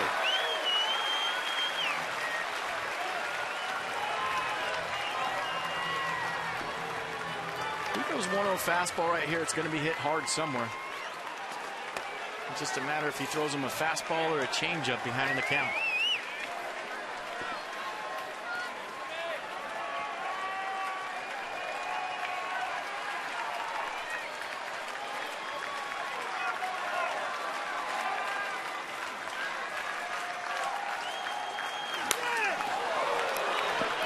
By the way, back in 07, Ryan's first 2 homers of the year were those grand slams. One of them came at 1:42 in the morning against the Florida Marlins.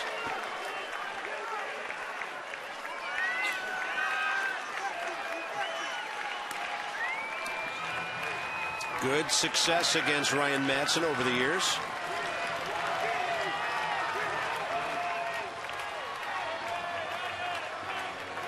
Who has blown his 2nd save of the year in 25 opportunities.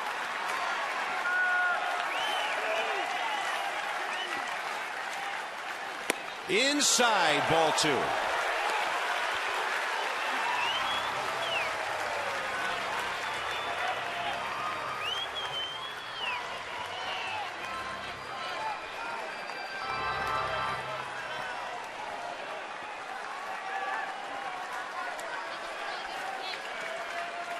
And obviously no pitcher wants to go to 3-1 with the bases loaded.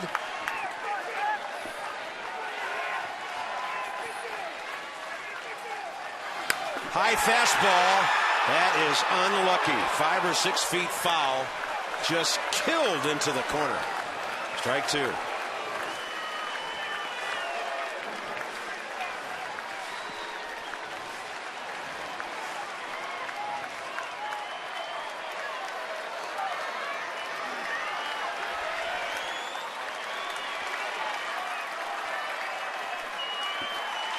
Nationals have won 6 of their last 8 home games.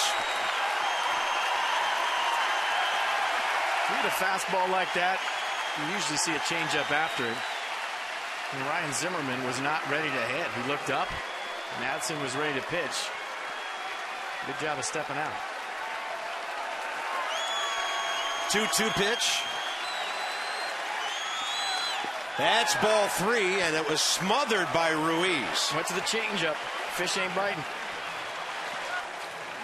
So one of the craziest plays you can have at the end of a ball game, or at least a hoped-for end, all the runners on the move. Well, I'll tell you what, if I'm hitting right now, I'm sitting dead red. He threw a changeup like that the pitch before. He has to throw a strike. Zimmerman! That's a fair ball. Grand slam. Game over. Nationals win 8-4.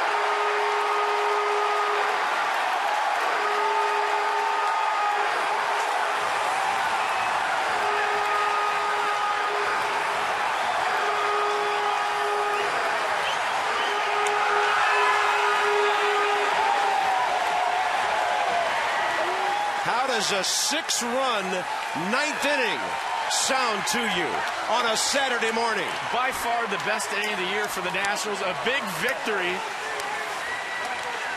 And about 3 pitches ago, I told the truck Ryan Zimmerman in a walk-off grand slam, and it happened. Yeah, after he throws the changeup down the dirt, you have to sit fastball. He threw it right down the middle. Ryan Zimmerman on it.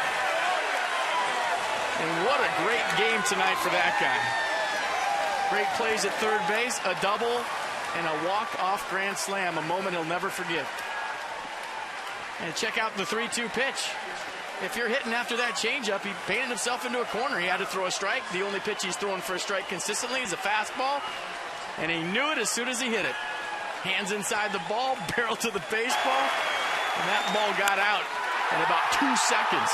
A laser beam grand slam off the bat of Ryan Zimmerman for a big curly W. A 6-run inning against a pitcher closing ball games as well as anybody around baseball. Ryan Zimmerman's 3rd career grand slam. Debbie Taylor, 2 of them walk-offs in the AM. A home run, a grand slam. I mean, it's now tomorrow. And what a game this started yesterday to overcome that 4-0 deficit. You guys really battled, and it looked like Jason Worth set the tone in that inning with that first at-bat. I mean, Jason did a great job getting on base to start that, and we had some great at-bats against a really tough pitcher. Madsen's done well all year, and it's just a good win for us. Did you...